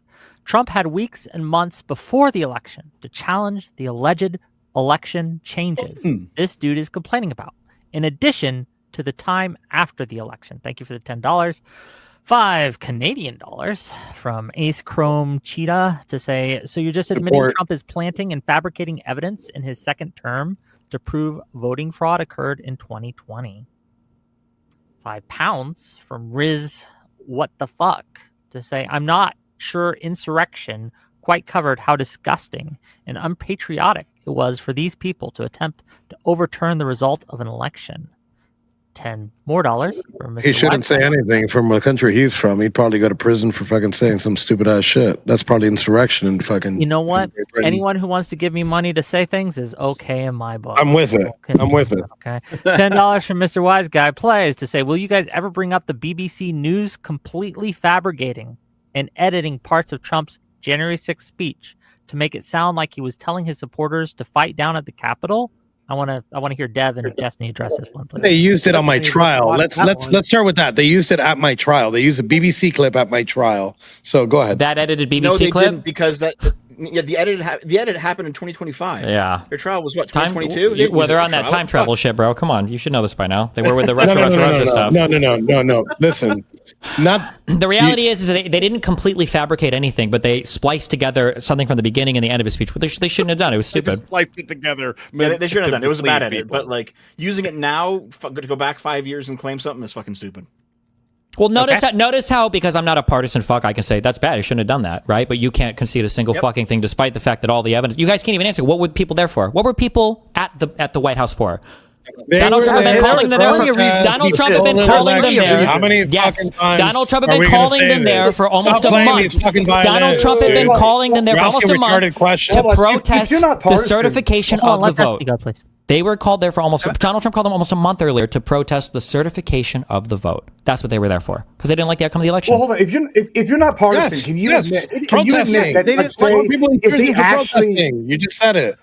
Fuck. Well, hold on. If he's not partisan, can you admit that if they actually subverted the election with voter fraud and there's other stuff that the Trump administration is alleging, then that would be equally as bad, if not worse, than the insurrection that y'all are alleging. I'm literally an American whose country was born from rebellion. Yeah, if the election was actually stolen, I think you have plenty of reason to insurrect or rebel, of course, which is why it was all the more disgusting that Donald Trump lied to you guys, and then you guys continue to propagate the same fucking lies over and over and over again. Every single lie that Trump told the day of the ellipse speech, Barr and other members of his government had already debunked to him. That's the issue. Just like the State Farm ballot box thing. They didn't need Trump to say anything. They didn't need Trump to say anything to believe that the election was stolen. Donald Trump was the one spreading that lie. He spread it for 6 months before the election even happened. Absent Trump, there was still a bunch of fucking shit going on. No, there wasn't, but there really wasn't. Yes, there was. No, there really wasn't, though. No, there really wasn't, though. A lot of people thought there was fraud. Hold on, did you forget COVID? Did you forget what COVID was like? Hold on, I want to hear from Grid. Grid, go ahead, please. Yeah, man. I mean, so Destiny, come on, man. Trump doesn't run NBC or Fox News or any of the other major networks that were carrying the stories of potential election fraud. It's literally so disingenuous of you to say that Trump made this all up and he was the one that was promoting this, when literally every news agency in the country was not only covering it, they were looking for it. And I mean, come on, man, stop it. That's bullshit. Hold on, wait, Leah, let me just be clear. Was Fox News knowingly propagating lies about voter fraud on behalf of Trump's campaign? Was that a thing that happened? I don't know. Can you tell me? Yeah, they settled the largest. 100%, you're 100% sure that they were propagating lies. Yes, that you can the prove Dominion. That Fox yes, News the whole Dominion machine voter fraud. That was Fox News propagating things that they knew were lies from Trump's campaigns and campaign surrogates. Yes, they settled the largest defamation settlement of all the corporate history. That's then okay. Then you just proved yourself wrong because you said that hold on, please, everyone stop. Everyone stop. Grid. Do you acknowledge that that's true? I don't know that Fox made that up themselves. I don't know. Why are you even here if you don't know about the largest election-related defamation case, one of the largest election suits? Then you don't know anything about this. I don't know how Tucker Carlson getting fired from Fox. I mean, yeah, I remember it, but I don't know that all of that was 100% factual either. Mm-hmm. Again, pretty crazy to not know anything about any of that, but okay. Well, a lot of shit about. I don't say I know something unless I fucking know it. I'm not guessing.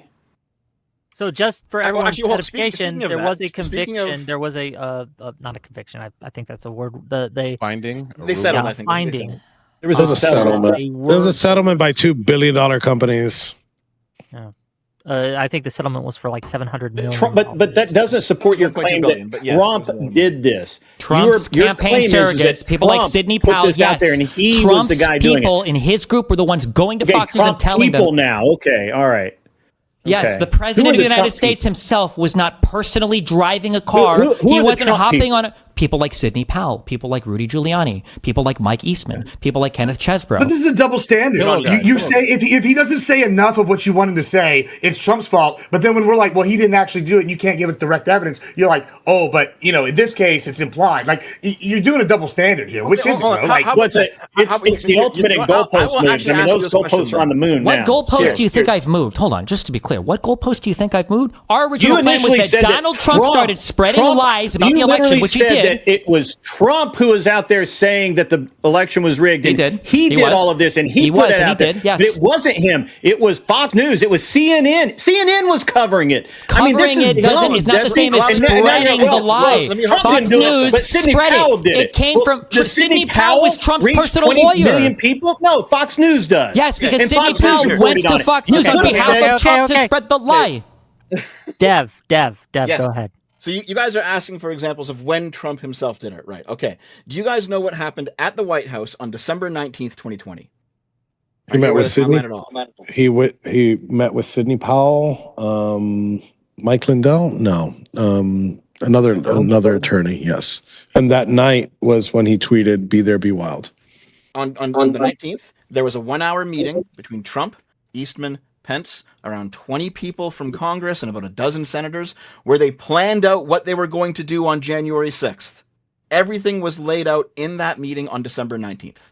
And by the way, that's the reason. Was that the first time that they made a story about the election interference or potential election fraud? Was that the first time we heard about it? Not the first time. No. But it wasn't Fox News. It wasn't CNN. It wasn't the BBC. It wasn't any of these other news agencies who were finding irregularities with the election. For when Trump there wasn't all of these news agencies whose job it is to cover the news who were finding the irregularities and Trump pointing to it and going, "Hey, we should look into this." No, that's not what happened. No, that's not what happened. That's not what happened.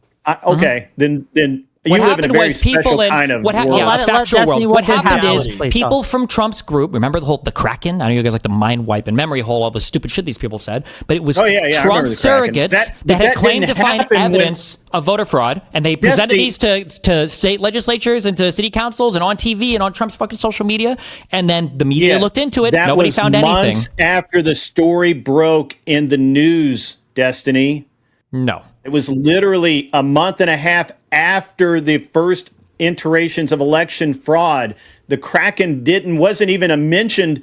It wasn't mentioned in November right after the election. It was late December when the Kraken was going to be released. Before the election even happened, man. Yes. Okay. Here, I have a question for Mr. I could be wrong about that. There. What's he doing? Is he walking around a lobby? He's talking to somebody. He's in a lobby. I don't know what he's doing, man. But that's not a green screen. He's in a lobby. He's actually somewhere. No, give him what you got, Dev. Ask him the question. Are you back? Yeah, you. Yeah, go ahead. I'm listening. Sorry. Yeah, no problem. No, I have a question for you because earlier in the debate, you said something along the lines of that Trump didn't tell you to go there and he didn't tell you to do what you did, right? Yes, that's correct. Okay. I decided to go look this up. I didn't want to say it without confirming it because that's not the kind of guy I am, but I decided to go look it up. You do realize that in your trial, the defense you gave was that Trump told you to go there, right? No, that was on the closing arguments, and it was very clear. If you go ahead and you go through the transcripts of it, we're saying that we were there because of the event at the Ellipse, not because the president told me to stop the certification of the election. Those are two different things. What your attorney said was Trump told these people that the election was stolen. Trump told them to go there on January 6th, and it was Trump with his speech on January 6th that unleashed this mob on the Capitol. That's what your lawyer said. Okay, and if you keep reading through the context of that, he's saying that event being there, right, and switching over to and saying, hey, we're going to go to the Capitol, and I'm going to go through and say peacefully and patriotically, made everybody go over there, right? And that's what happened. It was a riot. Look, nobody disagrees. It was a riot. It was a riot that gone bad. But to go and say that it's an insurrection, it's bullshit. Come on, dude. Like things go bad, and it went bad. And look, there was a big no. Trump did not. I get it, man. I get it. Things go bad, but Trump told you. Trump said on December 19th that there was going to be a rally. I was already at the November one. I was at the December one, and I wasn't going to miss a January. Can you answer the question real quick though, Dev? Can you ask it again, just directly? Just I want to get because Trump did tell you to go there. You did say that. Trump put together. So Trump put together. Trump said to be there on January 6th. Yes, I was there. I don't think anybody would disagree. Cool. Okay. He put the event together. He didn't tell me to go. No voices in your head or anything? Yes, there's no voices in my head telling me. Also, to Trump be clear, that whole Kraken thing, that started in November. Sidney Powell was fired in December by Trump. So that whole voter bullshit started. Jesiah from Pondering Politics for $10 says, a Wick fact-checked the fella in the upper right-hand corner. Powell publicly talked about releasing the Kraken on November 17th. So there you go. So if we know that Trump was calling people there at least a month ahead of time, or around a month ahead of time, if we knew that he was telling people that the election had been stolen, that we had to fight like hell or we're going to lose our country, and then he sent a whole bunch of people to the Capitol. Because that's what people believed at the time, yes. Because he told them, yes. Yes, because he told them, right. So what? And then a riot just happens to break out, I guess, since we're saying who could have possibly foreseen that, right? And then if a riot breaks out, and then a riot breaks out, and then a riot breaks out, why is it not until after Ashley Babbitt is shot and killed that Donald Trump finally tells people to go home? Why would him and Giuliani be making phone calls to congressmen telling them to change their electoral certification votes? Why wouldn't Trump call on the National Guard because immediately? They believe it was stolen and that they should. That's called lobbying. It happens every fucking day. So it was an insurrection. Yes, you lobby somebody. It was an insurrection. Lobbying somebody. Welcome to Congress. Lobbying somebody to change their vote in the presence of mass violence when it has to do with an official government proceeding is called an insurrection. You're just defining insurrection in other words. It's like you don't Why know don't you own it? You should own it. You told me to own it, but you're the one who's a fucking pussy. You're such a fucking loser, dude. Just own it. You thought the election was stolen. You guys showed up to intimidate congressmen into changing the outcome of the election. That's an insurrection. Insurrection. It's an insurrection. Insurrection. It's an insurrection. It was an insurrection. It was an insurrection. You promoted the Steele dossier. Insurrection after the election. Election was already over. Trump's supporters for so fucking long. There will be order in this court. There will be order in this court. Any of the cases, any of them, he lost every single. Ask the judge. Ask the judge. Order in the court. $10. Ace Chrome Cheetah to say, kind of ironic, since for Tarrio, I'm sorry, I know I'm mispronouncing your name. Forgive me. For Tarrio to accuse Destiny of simping for the Justice Department, since there's evidence that he had been an informant for federal and local law enforcement. Were you an informant for federal and local law enforcement? Yes, I took down an entire sex trafficking ring in 2013. Yes, I put 30 people in fucking prison because they were a bunch of fucking pedophiles and sex traffickers. And if anybody has a problem with that, then I tell you what they're protecting, right? They're protecting fucking pedophiles and sex traffickers. So yes, I am very proud that I put 30 fucking people in prison and 2 of them are serving life terms.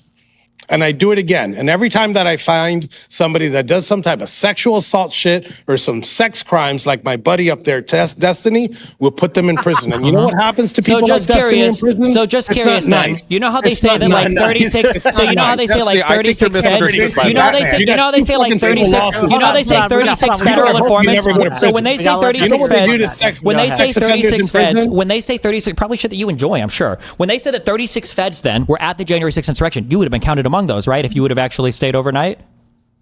I mean, I guess if you want to count me in there, yes. Yeah, but I did not inform. I went to trial. I did not inform on anybody on January 6th. You know what I did?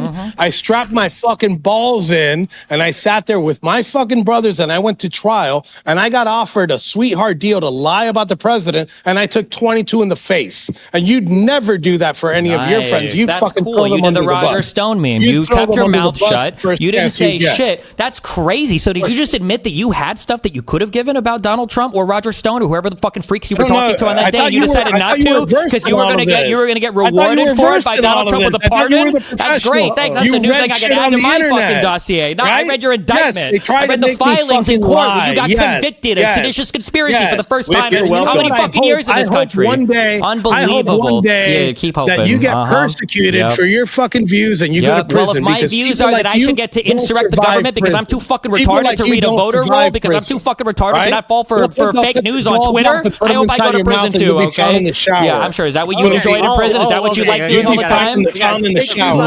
Okay, hold on. We gotta take it from 11. We gotta bring it down to like an 8. Okay, just that's all I'm saying. So Okay? just let me know when you want 11 again. I want my channel to remain monetized. That's all I'm saying. Okay, that's all I'm saying. I mean, mine too. What you just said, because you mentioned that speaking of monetized. So go ahead, Dev. Go ahead, Dev, please. You had put away some pedophiles in 2013, which you got, good job, by the way. Fair enough. With that being said, why do you still support Trump, considering that he's obviously in the Epstein files? This is a red herring. What the fuck? Let's get back to the topic. Dev or Destiny, can either of you guys answer, like, out of the thousands of people that showed up that day, can you prove that they were all there because Trump directed them there? Do you have any proof of that? Because I got a whole lot of proof. A lot of people were talking about the election being stolen and didn't need Trump to tell them shit. How could we possibly prove that? What kind of proof are you looking for? Oh, there you go. That's your allegation. Hold on. You made the claim. Guys, it's I'm on back. you. I got disconnected. Well, so if a guy were to say, I want 10 people to come to my house Don't tomorrow ask me night. a question. Answer my question. I'm answering you, Hold on. fucking retard. Let me finish speaking, okay? Let's- I'm sorry if no, the that's sentence not is an longer than answer. 7 That's not a words. You can't fucking fucking answer. If I Ask say if you have if I yes say or no. 10 You get people, yes or no. hey, fruitcake, shut the angry fuck elf. up and let me finish. If I say 10 people come to my house tomorrow and 10 people show up at my house, maybe 11 or 12, maybe somebody brings a friend, and you All say, 10 can you dudes to come prove? to your house. Can you better than 10 dudes come into your mouth? You disgusting fuck. Okay, you're telling me that I can't prove. How am I supposed to prove that every single person You're that showed the up was only one there that sucked because dick in of here, shit? bro. Maybe on camera. Let Okay, him chill. answer this. All right. Hold on. Yeah, let me ask the fucking question. Okay, let me answer the question. Okay, let me ask the question. It's not crazy. I know it sucks. Dealing in the world of fact is hard for you, motherfuckers. Okay, how are you possibly supposed to prove that every single person shows up because, like, Donald Trump? He announced the event, and people showed up for the event, and he was a speaker for the event. And then they went there protesting under his name. I think it's safe to say that the vast majority of them, 99%, showed up because of him. Okay, that's a total. But I didn't. Hold on. My question. invitation did not say insurrection. Just real quick. My invitation Hold on, said, "Hey, just real quick. come to a rally." Just real quick, I want to make sure Kung Fu Joe, did that answer your question? Why or why not? Fuck no. No, it didn't. That was a total fucking dodge. That's In that case, Renee Good. I asked you very straightforward. Kung Fu Joe, I'll answer for you. Right, Destiny?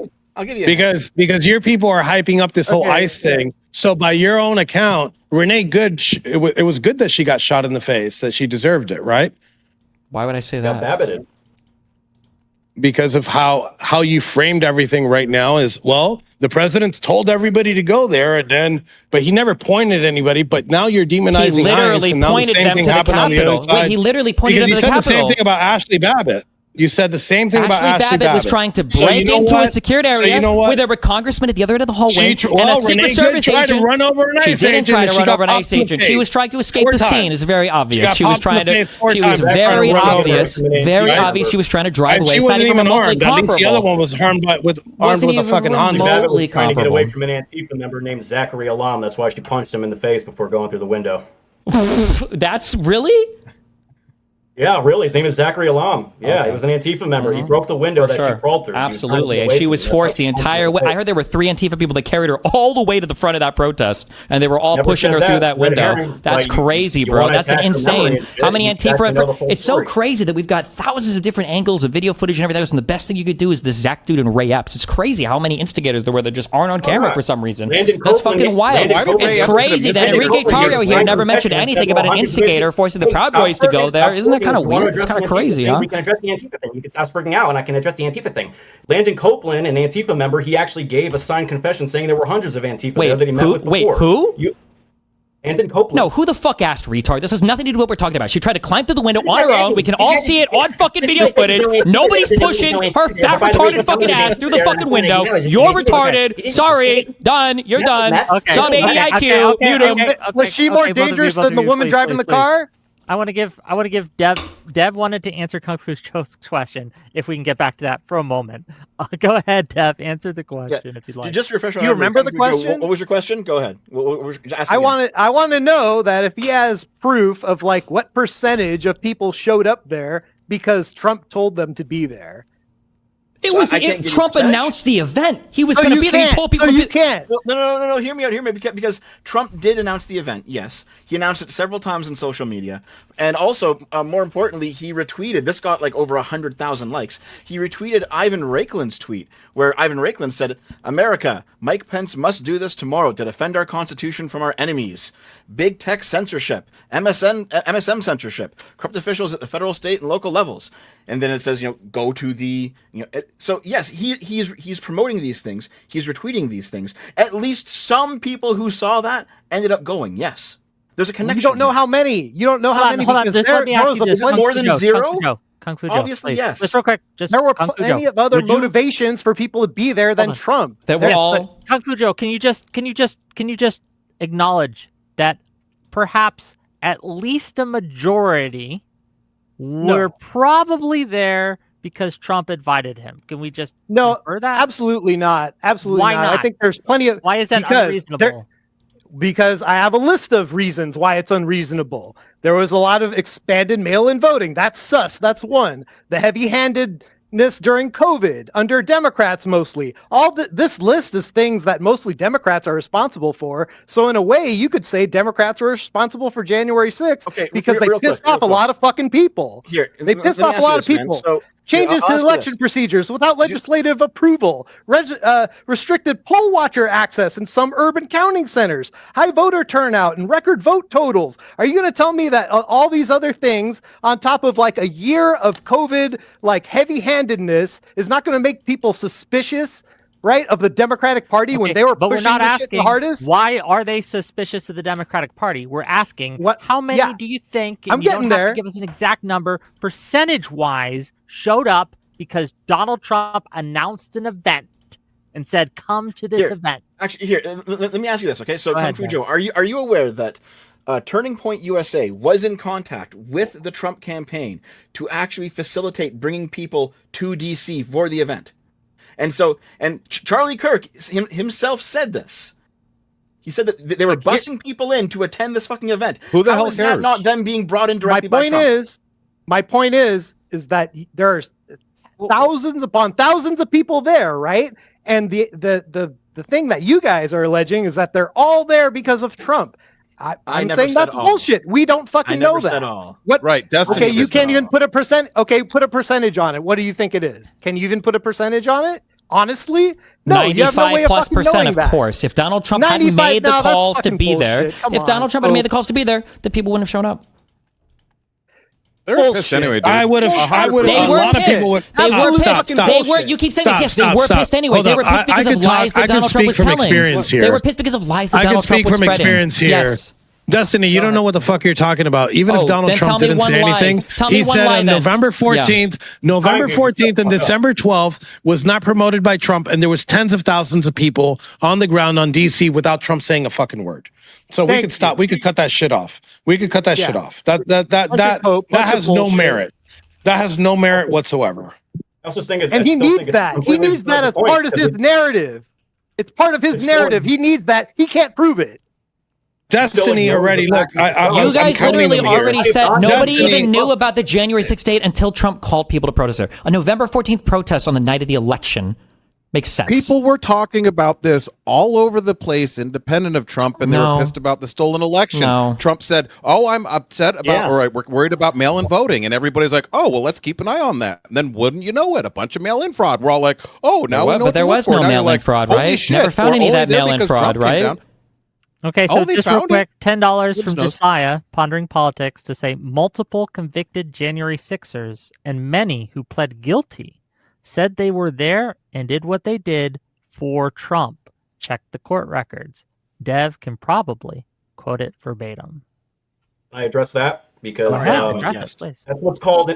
People do that during what's called an allocution. It's basically throwing yourself at the mercy of the court. It's basically, I'm sorry, I was a bad boy. When it comes to federal sentencing, you have a sentencing guideline based on an arbitrary number system. If you accept responsibility for your crime, you typically get a 3-point reduction in your sentence. But if you show no remorse, then you can get a 3-point enhancement. It might sound arbitrary, it is, but that's a 6-point difference in your sentencing, and that can be a huge disparity in how much time you do. And especially when you consider most of these guys were like blue collar guys, or they had wives and families to get home to. They were trying to do whatever they could to get home the soonest. It's also why even more people took plea deals than actually put the government to its burden at trial.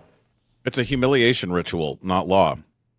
Yep. It is. So it's not a humiliation ritual. Yes, it is when you're doing an allocation statement. An allocution statement. No. Trying to place the blame on somebody else. Let Destiny respond to this. Trying to put the blame on somebody else is like the opposite point of a fucking after allocution statement. Because the whole point of allocution is that you're supposed to show you're taking responsibility for whatever the fuck else. So if you were to do an allocution statement, you would say, "Well, it was just because of Donald Trump," the whole fucking time. Well, welcome to DC. Welcome to the DC circuit. Yeah, welcome to the federal circuit in Washington, D.C., where they want you to throw Trump in his mouth. There was a snitch in the jail with me named Tom Civic. He got released on bond because he wrote a letter to the judge saying, "I'm sorry, I supported Trump. I'm Antifa now. I'm a good boy." I'm sure. Yeah, all those corrupt judges, all the Antifa, Trans-Tifa. Yeah. Why didn't they charge people in their hometown, Destiny? Can I ask a question? Why didn't they charge people in their hometown? Why would you charge people? Because the crime happened in D.C. I'm giving you his name. Look it up. I'm giving you his name. Tom Civic. Look it up. I don't need to make this up. I have enough experience with this. I'm not making it up. I'm giving you a defendant's name. It actually happened. Look it up. Actually, according to NPR, yeah, but well, look it up. Tom Civic wrote a letter. His judge released him out on bond. His restrictions were that he couldn't watch Fox News and far right content. But yeah, he was saying that we were cult members in the jail because we sang the national anthem at night. Yeah, that's what they expected. It was a humiliation ritual. Suck it. Yeah. So I got a question for Destiny here. Since he said that, I got tried by a member of my jury, I want to go back in a time machine really quick, and I want to give him the same example, and I want to see if he feels the same way. Pre-civil rights era, and even after civil rights era, in the South, specifically in Alabama, there was a lot of black African-American defendants that got sentenced to not life in prison, they got sentenced to death. And they went to trial, and ever since then, a lot of them have been overturned. But because the reason why they were overturned, it was because it was a white racist jury as members of the jury, which were clearly, and they had said that they hate N-words. So in that case, can you say that those people that got death sentences in the state, we'll focus on the state of Alabama, would you say that they got fair trials too? I would say probably not. Do you have evidence that the jury came out and was making statements like, I hate all Trump supporters and I'm going to convict all Trump supporters, or... Destiny, I have a couple of those examples that are worse. When the judge in my case asked, and three individuals did the same for the exact jury. thing. Did any of the jury come out and say anything like this? Did the jury? Yes, they did. Members of the jury came out and said that we hate all Trump supporters. We're going to convict all Trump supporters. No, they said worse than that. Okay. They asked, do you know about Enrique Tarrio and the Proud Boys? And they said yes. Do you have strong feelings towards Enrique Tarrio and the Proud Boys? Yes. What are those strong feelings, and describe them? Nazis, anti-Semitic, racist, all sorts of things. Okay, based on those strong feelings, can you, as a member of the jury, judge this case, set those feelings aside and judge this case by the evidence and the evidence alone? Do you know what those three people said? Yes. They said no. No? They said no. They said no. Why didn't your attorney get them thrown out? We did. We tried. Believe me, when somebody says that, we did try. The very next day and the day after that, those three members of the juries were put right back on the stand and asked the same question. And if you've ever been in that position, the judge sits on a podium this tall with a black robe, very menacing, and asks, "Are you sure?" And all three of them said yes the very next day. After already saying no, they said hard no, there wasn't no ifs, ands, or maybes. And they were allowed to sit in my trial. During the trial, the foreman of the jury, we protest Drag Queen Story Hour all the time. We asked if he was politically active. He said no. After the trial, actually months after the trial, months after my sentencing, we find out that this gentleman puts together Drag Queen Story Hours in the DC area, an area known for Proud Boys, protesting Drag Queen Story Hour, and specifically one of his events. So people can hate me all they want, but the process wasn't fair. And this happened many, many, many times over. So I'd encourage you to rethink your position when it comes to my conviction. I'm going to let Destiny and Dev respond to that. And then I have Josiah really wants me to read these out. So once Destiny and Dev respond to that, I'm going to read something from Pondering Politics, Josiah, and then that's the order we'll go into. Go ahead. Well, I'm trying to find information about this Thomas Sibick guy who assaulted the police officer. Sibick. No, yeah, but are you saying that he got out on bond because he wrote some letter saying that he was Antifa now or whatever? I said Antifa facetiously. He said he was no longer a conservative or Trump supporter. He was a liberal, and that was I believe it should have been September. Would have been in September of 2021. What can I Google to find this letter or whatever? I can look it up. Hold on. While you guys are looking that up, so here's what Josiah has to say. He says, Tarrio said Trump had nothing to do with the November 14th, 2020 Million MAGA March. But here he is, the day before, hyping it up and saying he'd show up. And he made an appearance with his motorcade. The tweets he's referring to is on the 13th of November, 2020. He says, heartwarming to see all the tremendous support out there, especially the organic rallies that are springing up all over the country, including a big one on Saturday in D.C. I may even try to stop by and say hello. This election was rigged from Dominion all the way up and down. And then he also, that's what he says on the 13th of November. Hey guys, sorry to cut in here. I'm sorry to cut in on your thing. I got to run. I got another event that I got to go to. I really got to say I appreciate you for putting this together. I appreciate my brother Tim Hale, everybody else on this. Destiny, thank you for being here. Dev, thank you guys. Appreciate you. I'll be back. If you guys want to do this again, I'm open. Okay. Have a great day. Thank you for coming. Keep in touch with yourself. I will touch myself. No, not on screen. Take it deep. Hey, I got a link to that letter. I'm trying to put it in a chat, but it's not pulling up. Can I do the screen share, or is that what I should do? Or send me the link, and I will put it on screen. Alrighty. Just DM it to me directly, please. You got it. And now he freezes. I'm opening it up. Hamster internet at its best. I'm going to share. What am I looking at here? Oh, that's the handwritten. Walk me through it. Back over there. You guys see it on the screen? You should be able to read. Yeah, if you don't see it, click on the share button, bro. Or view stream or something. Read it, Wick. Okay. This is from Julie Kelly. There's one get out of jail free card. Write a letter to Trump loathing judge like Amy Berman Jackson condemning Trump and have the defense lawyer accuse January 6 detainees of acting like cult members. Tom Sibick, charged with same crimes as many others in D.C. Gitmo, first detainee. And this is, he writes, it's cursive. Give me a second. Your Honor, my name is Thomas Sibick. In an attempt to provide an understanding of who I am, I felt compelled to write because my conduct on January 6th was unequivocally an aberration of the high moral standards I hold myself to. What happened at the United States Capitol that day does not provide an adequate representation of my character. Although I strive for excellence, I will be the first to admit that I am not perfect. My life has been full of joyful times. However, there have been a fair share of growing pains, none more significant than what I am currently experiencing. The shame, dishonor, and regret endured are without question the worst emotions ever experienced. I disagree with what occurred that fateful day, especially the trauma suffered by Officer Michael Ferrone? I'm not sure the name. It is without question unconscionable. January 6th was a disgrace to our nation that felt a sea of I don't know this word, Trump is ultimately responsible for, but we are strong and will heal from it.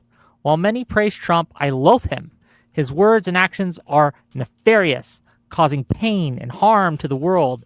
He is not a leader and should not be should be ostracized from any political future. What he honestly needs to do is go away. Throughout my incarceration, I have had ample time for self-reflection, which has enabled me to grow and become more cognizant of my being, ultimately having a profound impact on my core values. I have vowed to never attend another political protest in my life. That was my first and last. In addition, I will never allow myself to be consumed by the mob mentality. It is dangerous and undoubtedly out of character. I give irrefutable assurance to the court that if I am released, I will without hesitation abide by any and all conditions set forth. All I desire is peace, reconciliation, and unity. We must all work together to build back a better nation. And sincerely, Thomas Sebeck. And then what was the date for this letter? Filed. It was filed on October 18th, 2021.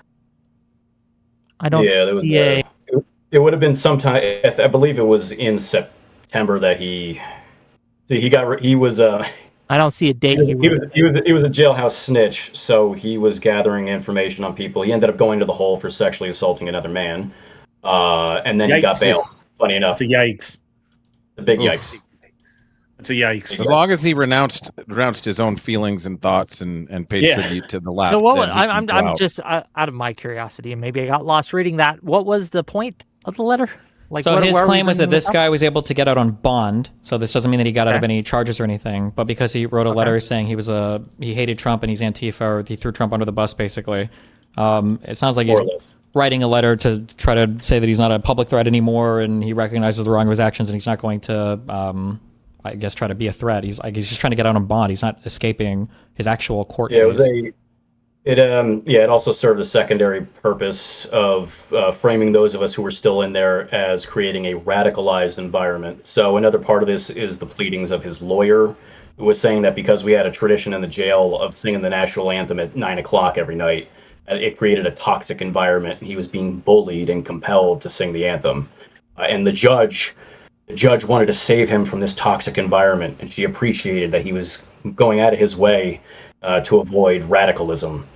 So that was that. He did end up getting a lower sentence than his co-defendant's head. Well, fuck, dude, you shouldn't have rioted then. What's that? You shouldn't have rioted then. What's that in response to? Every single thing that I've heard for the past 5 minutes.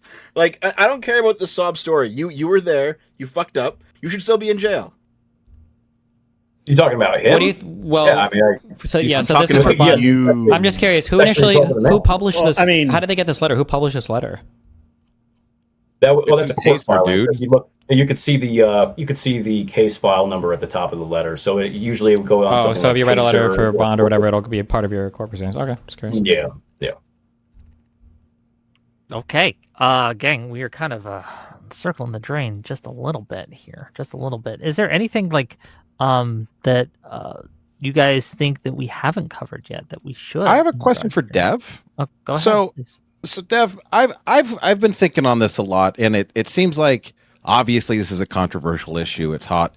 Would you agree that anybody who was nonviolent in either the J6 or the BLM or any just politically motivated, we just say, guess what? If you were in a politically motivated thing, we value free speech. We don't like people getting run over. We know things can run hot. So anybody that hits a cop, burns a building down, breaks something, okay, we're not putting that in this bucket. But would you agree to like a universal, if you were nonviolent, you didn't break anything, everybody get pardoned on that? Is it an untenable position for you?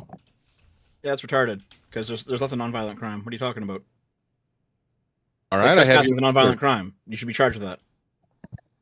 All right, I understand your crazy position. It's crazy to charge. Wait, is it crazy to charge for nonviolent crimes? It's crazy to try to say that we value political protests and that we're going to turn a blind eye on some of it, and we're not going to have a threshold that we're going to apply across everyone. Well, and generally, I've been out there talking to a lot of fucking people. During the last election cycle, I knocked on 7,000 doors. I've talked to tons of people. And nobody thinks it's okay to hit a cop. Nobody thinks it's okay to disrupt an election where you think something went wrong. Nobody thinks that's okay. And the one sort of plan that virtually every moderate would go for this plan, by the way. And even most of the folks on the extreme say, well, we want to have civilian participation in government. We don't want to shut this down. We want to be able to have speech. Why don't we try to be soft? Because this is the argument on the BLM riots. There wasn't the same level of follow-up on those, for all of those nonviolent ones. So what you're saying is, fuck the right, but the left gets a free pass. And you don't want that because you think it's crazy. I'm not saying I get it. You think it's crazy. I'm not saying you just that, said the policy was crazy. And I explained how it would apply and how it benefit each side. And now you're saying it's not crazy. That's great. I'm making progress. Listen, just because your specific idea is stupid does not mean that I'm saying the left has a free pass, all right? I think that all trespassers should be charged with trespassing. Decouple that. My pardon idea is stupid. How? Because you're saying that there should just be a blanket pardon for all nonviolent crimes. No, there shouldn't be. So the FBI has been following up on J6 for like 4 years. Let's answer the question. Dev, go ahead, please. So if you trespassed, you should be charged with trespassing. That means a whole bunch of people on J6 should have been charged with trespassing, and that's a good thing. But also if there's like lefty protests where there's trespassing happening, charge them too. Yeah, if they knew that they were trespassing and they qualified for the mens rea, yeah. But it's again, I feel like a lot of this is people just kind of memory holding the fact that it developed into a riot because the crowds were attacked. No. Why were the crowds attacked? Hold on. Wait. Were the crowds attacked before Dominic broke into the Capitol? Yes. Yeah, that's what led him up there, actually. There was a northwest scaffolding area that people poured into, and then I actually have video showing that you had people warning the police saying, hey, if you keep shooting through the scaffolding through the tarps, people are going to have one direction to go, and that's up. Because people poured into the northwest near that scaffolding. People were pouring into an area that they, weren't supposed to be in? Northwest scaffolding was an open area that people went into because they had nowhere else to go. Yeah, wait. They couldn't go back? Where they came from? With the amount of do you run into pepper balls? Yeah, do you want me to show you some video what the cops were doing? To people that were trying to break into the Capitol, right? They were trying to break into the Capitol, right? Why are you pretending so the only direction they could go was forward? Hold on, wait. So I'm just to be clear, you have video showing that the crowd of people that was on their way to the scaffolding was so dense they couldn't just turn around and walk away when the cops are saying, "Hey, don't come here." You talked about mens rea earlier. Don't you think it's a decent state of mind to know you're not supposed to be in an area if a cop is saying, "Hey, go back"? Hey, you're assuming a lot of things there. Like the cops are saying, "Hey, go back." A riot was actually declared before they used any PA system to actually tell people that it was a restricted area. And like I said, we can get into the Proud Boy thing, which you're incorrect about, but the barriers were removed from the outside, meaning people like me show up a half hour later not knowing there's a restricted area. So, Wick, I just sent you a video. I got it. Previous rioters, though. Let's roll with it.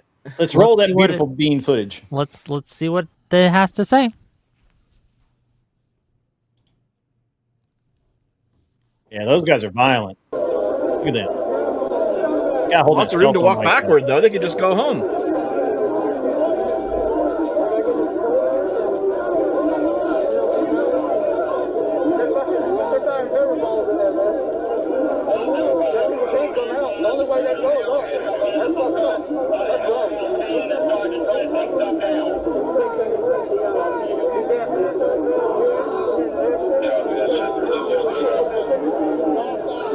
Yep, those are some hardcore criminals right there. What am I looking for here? Just FYI. Terrible. We're looking at I apologize for the sound quality. I had to record this in the jail using a Discovery laptop off of a tablet. You have to listen. Basically, this guy right here in the I guess it's a Carhartt. I don't know what that is, but with the black face mask, he's telling the cops as he's watching it that when they're shooting. So there's this northwest scaffold and it's covered in a tarp. When people go in there for cover so they don't get sprayed or shot at, the cops start shooting through the tarp and they start hitting random people. I'm gonna be real with you. I can't hear a thing this guy's saying. So if you pull up the tweet that it's from, it actually I wrote out the transcript there. So I do know where this is, and like this is at the third barricade. You do realize like the crowd has already gone through 2 barricades at this point, right? I'm aware of that, yeah. But what I'm trying to relay be here then, right? They shouldn't be here. Well, instead of jumping ahead, let's rewind. What did I say? People didn't know it was a restricted area. People didn't know they weren't allowed to be there. I showed up, for instance, a half hour after those barriers, the first 2, were taken down. Right? So a lot of people are there with different mindsets and different perspectives of what's happening. I have my cell phone footage, and it shows that we're just standing around singing God Bless America. I had no idea there was any breach at all. And so when they start shooting at people, not even at agitators specifically, but in the middle of the crowd, when they start body slamming old ladies with riot shields, people get incensed. Not saying January 6th was good. What I'm saying is there's a broader context here for people who had no idea. I understand. But I have a question about your situation, though. So when you went through those first 2 overturned barricades, you didn't think to yourself, hey, something's going on here? I didn't see barricades. That's the problem. There were so many people there. It was like an ocean of people. I didn't see any barricades. And keep in mind, for the first crew that came through, a lot of them were removed. They actually threw some over like these stone walls that were through the walkways that connected Peace Circle to the West Terrace. So if you weren't looking for it, you very often were not going to see it. I mean, there's no other explanation than that. That's the truth. Yeah, nobody wants to hear it. Yeah, Dev gave me some video too. Let's see. And Dev, what am I looking for here? Oh, we're just going to watch it. Just play it for a few seconds. We're good. Yeah. Turn on the audio too. Yeah. 49 hours declaring it a riot.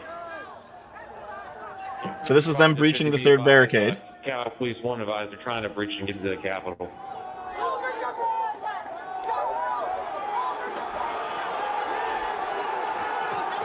Yeah, third barricade's down. And they've now broken in. I mean, like, the entire narrative about this event on the right is fucking ridiculous, guys.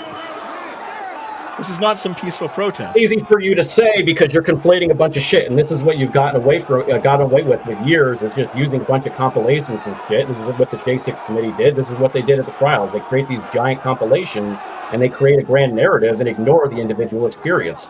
I mean, like, so for instance, the second clip is on the east side of the Capitol. That's where Pam Hempfield was rushing the police. That has nothing to do with what happened on the west side.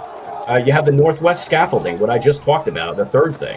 The Senate wing door area. There are different individuals involved in these things, and there's a sequence for how this happened. The first thing, how do you think it got to that point? Again, that's the area of the front of the northwest scaffolding, the first part. I don't know if I can be heard. Yeah, you can be heard, but I'm just curious, okay. To me, it's looking like the people here are attacking the cops. That's what it looks like. Yeah, and I can provide some context for that. And I'm not defending attacking the cops, but...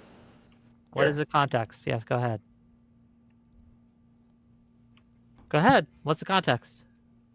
I'm trying to find a clip that I could show you that would enlighten the audience a little, especially for a lot of the people that I was locked up with. Basically, along that front end there, along the front west terrace, you have police who are using excessive force on people who are along that police line, right? So for quite a while, before that first perimeter collapses, you have people who are coming up to the barricade. Maybe they're chanting some stupid stuff or whatever, the waving flags.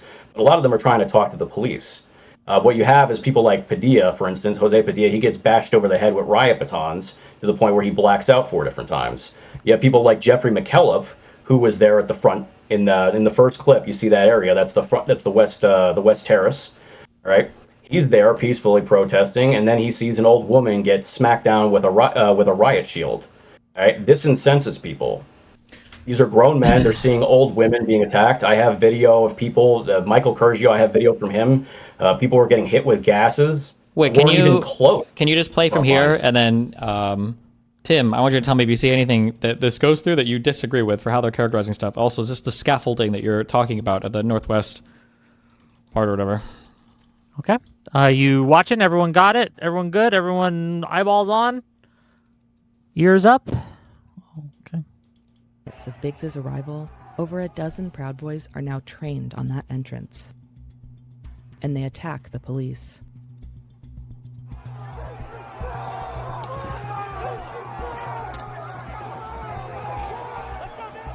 Is this the scaffolding? Crowd around them again.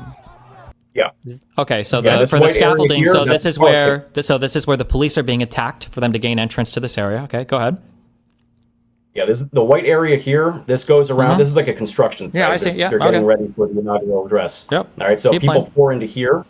After the cops are attacked. After the cops are attacked here. Yeah. Cops start shooting through the right here, this tarp here. Right. After people are breaking in because they're attacking the cops to fight through this. Yes. And a lot of them are pouring in there because they're getting sprayed and maced. You ready for me to continue? Yeah, keep going. Okay. Kicking off a fierce 20-minute battle for the scaffolding. It's the closest yet the mob has come to the lawmakers inside, who are still in session. Again, Proud Boys stay at the front.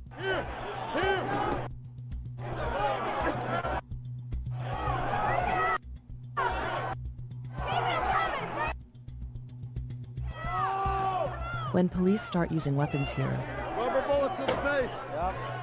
Joe Biggs retreats again with a small team. They stand to the side and watch from the lawn. Some of them peel off and head for the east side of the Capitol, where Biggs will meet them later. So pause for a sec. So where is the video footage of the cops just randomly shooting tear gas or whatever into the crowd, where an area hasn't already been breached, or there aren't people who are literally fighting with cops? First, I just sent Wick. I sent you a video of them body slamming an old woman. Okay. And then, give me a second. What's the timestamp on this so we know? 1309. I'm gonna have to juggle here. Well, you know, I can just open 2 different tabs. Duh. Okay.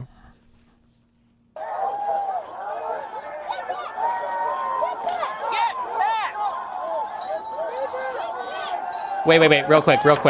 Can you go back for a second? Did that lady run up and shove the cop? Is that what just happened? I just want to make sure I saw that clearly. Did she walk up and shove the guy forward? Yeah, just checking. Yeah, let's watch. Okay. She comes up. They shove each other.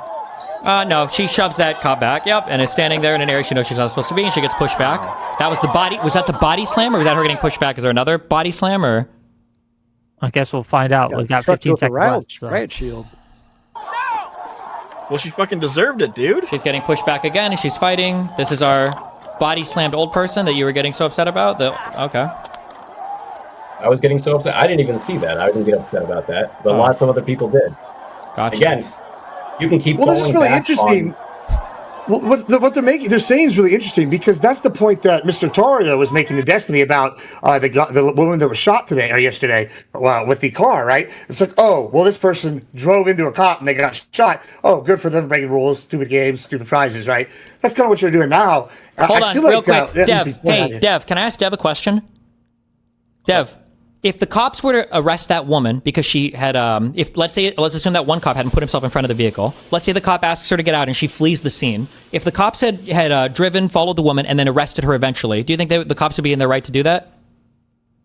Yeah, I think so. Yeah, okay, me too. You see the difference there? We have no problem admitting when somebody's doing something bad, and they probably should get arrested for it. So I don't know what the fuck your point is. Did the woman that we just saw, was she shot by the cop? Was she shot? She's arrested.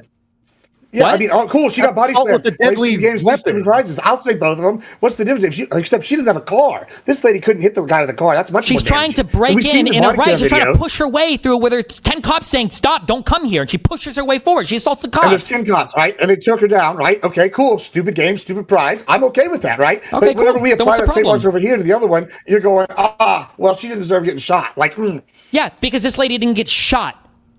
You see the difference between getting shot and getting pushed? Someone did get shot at this event. Eventually, somebody was climbing through a broken, who was climbing through a door to get to Congressman when there was a guy on the other side of the gun. It's the same metric. See the double standard? It's not really the same metric at all, though. Yeah. It's not a double standard. It's 2 different standards for 2 different situations. It is.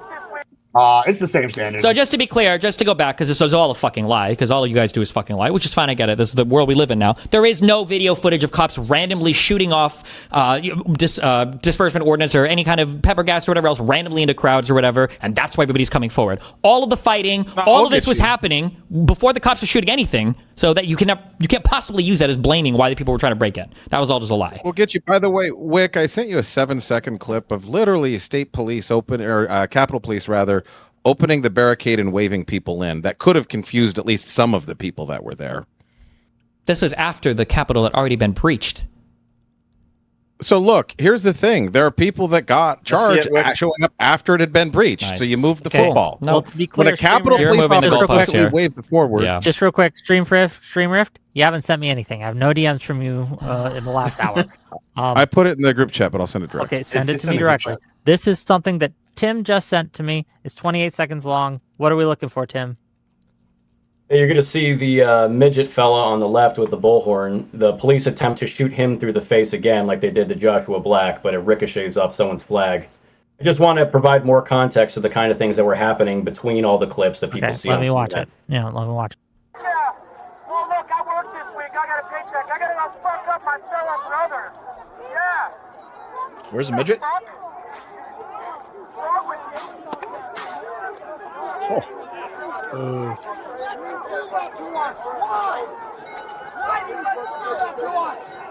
works for the people. Why can't you? Trump works for the people. That's pretty much it for that. The rest of them just... That's terrible. That's crazy. They should have shot more, dude. Disperse those crowds. Get them the fuck out of there. Okay, this is from Stream Rift. There's no audio on this that I can see. I don't think there is. It's very brief. She's literally waving them in. Waving them in.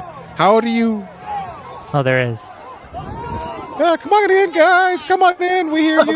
I've seen this clip. Do you know what that is? Yeah, there's all of these have been debunked like 50 million times, but when you're so fucking high off your own psychotic, retarded shit. All right. Yeah. Is this the vertical one where she's waving? Is this the one where she's waving at other cops? But this is cut vertically, and these guys don't know what aspect ratio is? Yeah, that's good. It's all right. Though. Yes. So I'm sure nobody there was confused. It's got to be so nice to do propaganda for retards. Holy shit. It's like lying to a 3-year-old. Jesus. And she's waving cops that are now behind the lines to come forward and go to the new line, basically. She's not waving in protest. So there's no way anybody would have been confused on that one. But no one is talking about that. No one is saying no one would have been confused. There might be some people. That's not what we're talking about. And then you're waving them in. No one is talking about that. No one. That's not what the debate is. Is whether or not you're literally talking about it right now. Okay. No. Just as easy as anyone else could misunderstand. Every single person that walked in was not charged with or convicted of trespassing. Thank God. Okay, so what does that have to do about that Capitol Police waving people in? Because not every single person who just waved in was charged with trespassing. What were you charged with, Tim?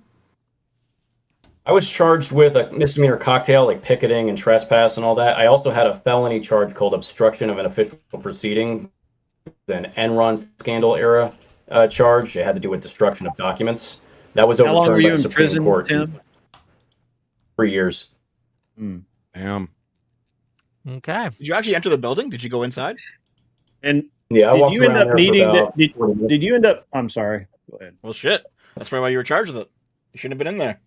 No, it was a fake statute. It goes back to the Enron scandal for destruction of documents. I should have got a year max, and nobody even does that with a federal misdemeanor. I would have done 85% of the time. Great abstract. If you want to understand, did you not win your? Tim, did you not win your? You're all trying to talk at once. Just let Tim answer the question, and Dev can ask the question. But yeah, let Tim answer. Actually, I was asking the questions. Well, you were both asking questions, but fair. I'll answer both questions. Yeah, Tim. So, and I've heard this, but it's been a year, or almost a year now. Remind me, you did not actually need the pardon that you got. Why was that? The pardon for me only wiped out the misdemeanors, which I would have, whatever. The felony charge I beat after I served my sentence. I beat it in appeals at the appellate court. It was based off of the ruling in the Fisher case, which showed that they improperly prosecuted people for 18 U.S.C. 1512, obstruction of an official proceeding. So it took Took a few years, but I beat that after sentence. So okay, Dev, if you had a question for it. Otherwise, I have one more question for Dev and Destiny, and then maybe we might wrap it up. Go ahead. Well, real quick. Well, I'll ask a question. Tim, you knew that you were in the building when you shouldn't have been, right? Actually, I did not, and so this became a huge contention during all this. I didn't know where the fuck I was. I followed a crowd. One of the big things that got me in trouble. Hold on, wait. Were you not one of the? Did you enter the back rooms, dude? Weren't you one of the first people in? No, they say that because of proximity in terms of chronology. A lot of people poured in before I did. When you say a lot, you're saying I can't find a video of you minutes or within a minute after the very first breach. I can't find a video of you going in.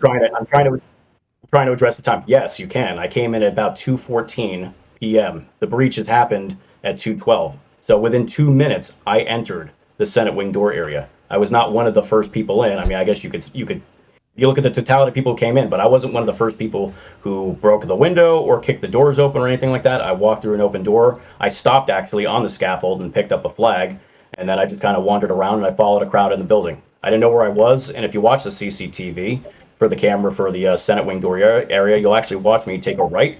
I go down a hallway, I turn back, I go down the other hallway on the left, and then I turn right back. I didn't know where I was. You had no idea. Wait, hold on. Just super.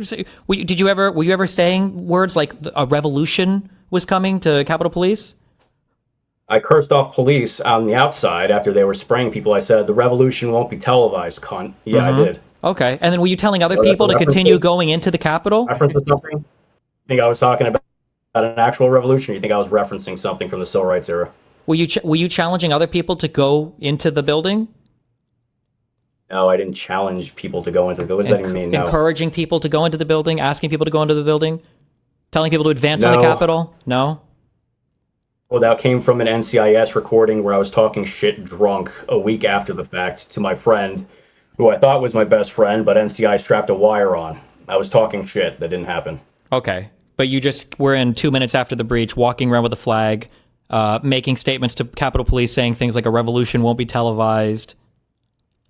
That was on the outside towards the scaffolding where a cop was mocking me and making mocking gestures towards me. Oh, so you were already outside on the scaffolding, so you were near all of the initial breaching, and you had no idea that you guys weren't supposed to be there? So there was a cop outside on the scaffolding where you knew people were, and then you went in through the crowd and into the building. That's crazy. Near the initial breaching. That's crazy. It was not near the initial breaching. Okay. Yeah, it's crazy that you can't listen. That's just crazy that you were so close to all of the initial breaching. You had no clue. You were just being carried along with the crowd. Just insane. You're just carried along with the crowd. I do have just one question for you, okay? Go ahead. Yeah, I say now. You should tell the truth, yeah? Oh, that's crazy. Now I can't believe that, yeah? Okay, Tim, I have one question. This is just for me personally, okay? Sure. What are the strength of the maglock doors in the Capitol building? So I actually know where you're going with this, and you're actually right. I actually did some prep on this. I watched your previous debates. Those doors are, there may be some magnetic element to it, but yes, I know that it's a fire lock. If you push it, yeah. If you push onto those doors and you hold onto them, they'll open up. That's okay, not. Thank you very much. I appreciate that. Oh man, that dude's gonna kill himself. Artemis. I would say, to provide some other context, the man who does that, I'm not alluding to him being some fed or anything. He's a man named George Tenney, and he was in a previous stream I've seen you guys on. It was alleged that he was probably talking to another rioter. He was actually talking to Capitol Police on the level above. There's a crosswalk above, and we don't have the audio. But in George Tenney's trial testimony, he says that he was speaking to the police, and they informed him on how to open that door. And there is CCTV, again, no audio, showing one of the white shirt officers right in that same area. So that did happen. I agree though, and you are correct. Magnetic thing, that was some early, I'm not going to say disinformation, but that was an early rumor. Even my lawyer believed that. My lawyer represented one of the Oath Keepers as well, so that was something that people believed. It's not a real good talking point, though. It's not really relevant. Well, yeah, I mean, it came from the Twitter account called Swank for America, who was a lawyer for the Oath Keepers, so that guy probably just made it up and then it spread around. But are you claiming that the person that he was talking to above was actually like a Capitol Police? Was he the insider? Is that what you're saying? Are you saying the police officer's the insider? Is he there? Hello? Broke up there. You said, was he? Oh, he froze. Okay. Yes. Welcome back. I froze? Are you claiming that like the police officer who was on the level above talking down to him, he was the inside job guy that was letting him in? No, well, it was a woman. I'm not claiming that. George Tenney claimed that in his trial, and CCTV corroborates that there was a woman there. And then, if you look at it, yeah, I mean, it does look like that. He's not able to do it. You know, oh, what's the? He points up, he talks to someone, and then suddenly after that, he knows how to open the door, even though, granted, there's the sign there. So yeah, I mean, I believe that that's what happened. I have no reason to deny but or someone's to doubt it. Police officer, though. The Capitol police officer. I don't know what her exact rank was. She was a white shirt, so I imagine she was some form of upper brass, not a patrolman. Okay. I do have a question for Destiny and Dev, and then I want to let the rest of you ask questions to them too if you have them. But I'd like this to kind of move it a little bit to what we were initially talking about. So, do we see? I guess it's a two-parter. Do we see a problem with the official White House website putting out their version of events like this is? And if you do, what needs to be done about this? Like, what exactly is the problem, and what do you recommend or advocate is done? Go ahead. I mean, the whole narrative is just a lie from start to finish. Trump wanted it. He called the people there. When they were there, they marched. They were violent. They insurrected. They managed to delay the vote. When the vote was delayed, him and his little cronies were making phone calls to congressmen in order to try to get them to change the outcome of the election. They refused. Pence refused. Eventually, Ashley Babbitt gets shot. The National Guard finally shows up. Trump, who shows himself to be so strong and able to deploy the National Guard to states that don't even want them there, for some reason was impotent for hours, watching everything unfolding on TV, was tweeting out, basically harassing tweets towards Pence and everything else. And it wasn't until after Ashley Babbitt was shot, hours later, Trump finally tells people to go home when he realizes his little insurrection plan failed. I mean, all the evidence of the day supports this 100%. I don't know why. What is the answer to, like, why didn't Trump immediately demand the National Guard go there to stop the rioters? Was he not worried that it might make him look bad or anything else? Because he wanted it to succeed. That was the goal. Didn't he ask for the National Guard beforehand? Yep. Mm-hmm. He made that as a slight suggestion, but this was weeks beforehand. It's not a slight suggestion. This is the thing again. Hold on. Who do you think? Hold on. Who do you think? Trump does good? Yeah. But when it's Trump called. does things bad. It's called understanding things. It's called understanding things. Doesn't Donald Trump have the sole authority, the ability to deploy the National Guard to D.C. if he so wants, if he demands it? You think bringing this up casually in a conversation is the same thing as saying the National Guard will be there? Can anybody say no to Donald Trump on that? Because I thought we just watched Donald Trump forcibly deploy the National Guard not to just D.C. but to several states. You're saying at the point in time he couldn't. It didn't happen on a snap of a fingers, but sure, fair enough. Sure. But was it Pelosi the one that stopped those National Guard? No, it was Bowser. No. No, I feel like we have video of her saying that it was her. It was Bowser. I feel like there's a video. I feel like she doesn't have the authority. It was Bowser. For that. Yeah, I know. Yeah, you saw a 1-minute clip of her saying we have responsibility for this because they didn't do we've seen a lot of 1-minute clips today, haven't we? Yeah, because you guys live in 1-minute videos. Because I don't think you guys have the memory to store anything even more in your brain.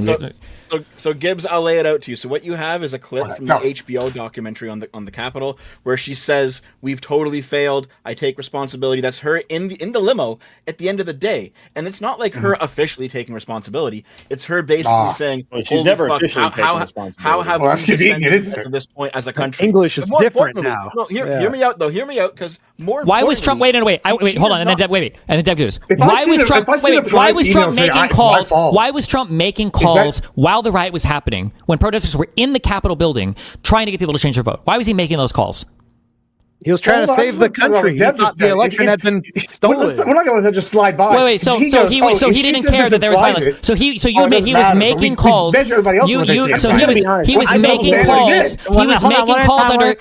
He was making calls under the threat of violence to get congressmen to do something different, to change the outcome of the election. Yes. Yeah, there's no proof of that. No proof of what? No proof of what? Wait, no proof of what? That he threatened violence. No, under threat of violence. There were violent protesters in the building. What threat of violence? What threat of violence? The violent protesters that were inside the Capitol. The rioters that were there. Yes. The rioters were there. And you think Trump somehow projected that he controlled that? Considering they all left after he tweeted for them to go home, seems pretty likely. Hold on. You're trying to tell me that Trump projected such strength, and yet every single congressman he called said, "Nah, I don't think I'm going to change my vote here, pal. I'm sorry." Wasn't that his goal? Didn't he say multiple times they were there to give the strength to the congressman? Wasn't that the whole point? I don't know what his goal was. You don't know what his goal is either. But I do, because he said it in the Ellipse speech multiple times. He said, we're here to give the congressmen strength to change their vote. He said that during the U.S. speech. Yeah, that means backing. That's not threatening them. What do you, I mean, you guys speak English, right? English is your first language.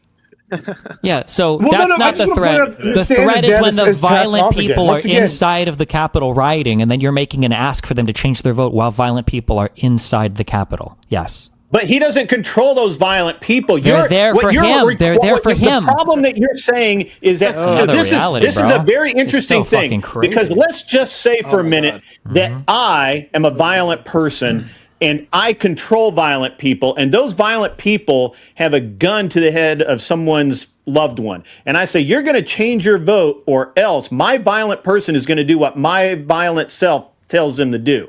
That's what you're alluding to. And yet Trump had no direct connection to anyone in the riot. There's not one Trump shred. Didn't Trump tell all of them to go to the Capitol, and then they went to the Capitol? No, at the end of the speech, he told them, we know you'll march to the Capitol. Hold on. Do you have a single shred of evidence, which I know you don't, that he tweeted Enrique, who was just here and said that this didn't happen, that he treated Enrique, hey, go and lock down the Capitol for me. I'm going to threaten these congressional assholes. So this is the last part of his speech. I can read it. The last part of his lip speech. So we're going to walk down Pennsylvania Avenue. You keep using the same innuendo. Let me finish. I love Pennsylvania Avenue. I love Pennsylvania Avenue, and we're going to the Capitol, and we're going to try to give, the Democrats are hopeless. They never vote for anything, not even one vote. But we're going to try and give our Republicans, the weak ones, because the strong ones don't need any of our help. We're going to try and give them the kind of he didn't say any of that, Destiny. He said all of this. This was all at the end of his speech. You just haven't seen any of this because you don't know anything of the speech beyond the one propaganda line that they shoved down your fucking throat. He didn't call up a congressman and say, hey, you are going to vote my way or the riot will continue. No, he called the congressman and he was calling them saying, don't you guys want to reconsider your vote now? When McCarthy said, call off your goons, they're rioting, Trump was like, well, it seems like they might have a good reason to be mad, right? That's not taking responsibility for the goons. That's making an observation. Hold on. Here. How about this? Let's say. Go ahead, Dad. Let's say that like a friend. There's me and another guy. Has to be studied. We walk up to you, and the other guy says, "I'm gonna fucking shoot you," and then I say, "Listen, I'm not connected to this guy at all. I've got nothing going on with this guy." And then you ask, well, "What does he want? What does he want from me?" He's like, "Well, he wants you to do what I say, but I'm not connected to him. If he shoots you, it's not on me." Like that's what you're alleging is that's what's going on here, man. That's what's happening. You don't understand a single word of that, did you? It just kind of. I think that's the longest. I think Michael Phelps can't make that fucking word. It was a word salad. How about this? Here, you asked for a more direct connection. Okay. Yes, please. Do you know about the whole Michael Flynn thing? Yes, I know about the Michael Flynn thing. You know that Michael Flynn had basically a paramilitary group around him called the First Amendment Praetorians, and they were there on January 6th. And Michael Flynn was part of Trump's. Yes, and you know that and we know that the Oath Keepers were there to protect Roger, whatever the fuck his name is. What does that have to do with the price of geese in fucking China? Nothing. You're asking for a direct connection. I'm asking for a direct connection between Trump. And the people who controlled the rioters were in Trump's inner circle. That's the fucking connection. Listen, no, you're so stupid. Okay, so produce a single cell phone call, text, email, note, ex post, anything telling Michael Flynn, get your boys over there and have them do fucking work.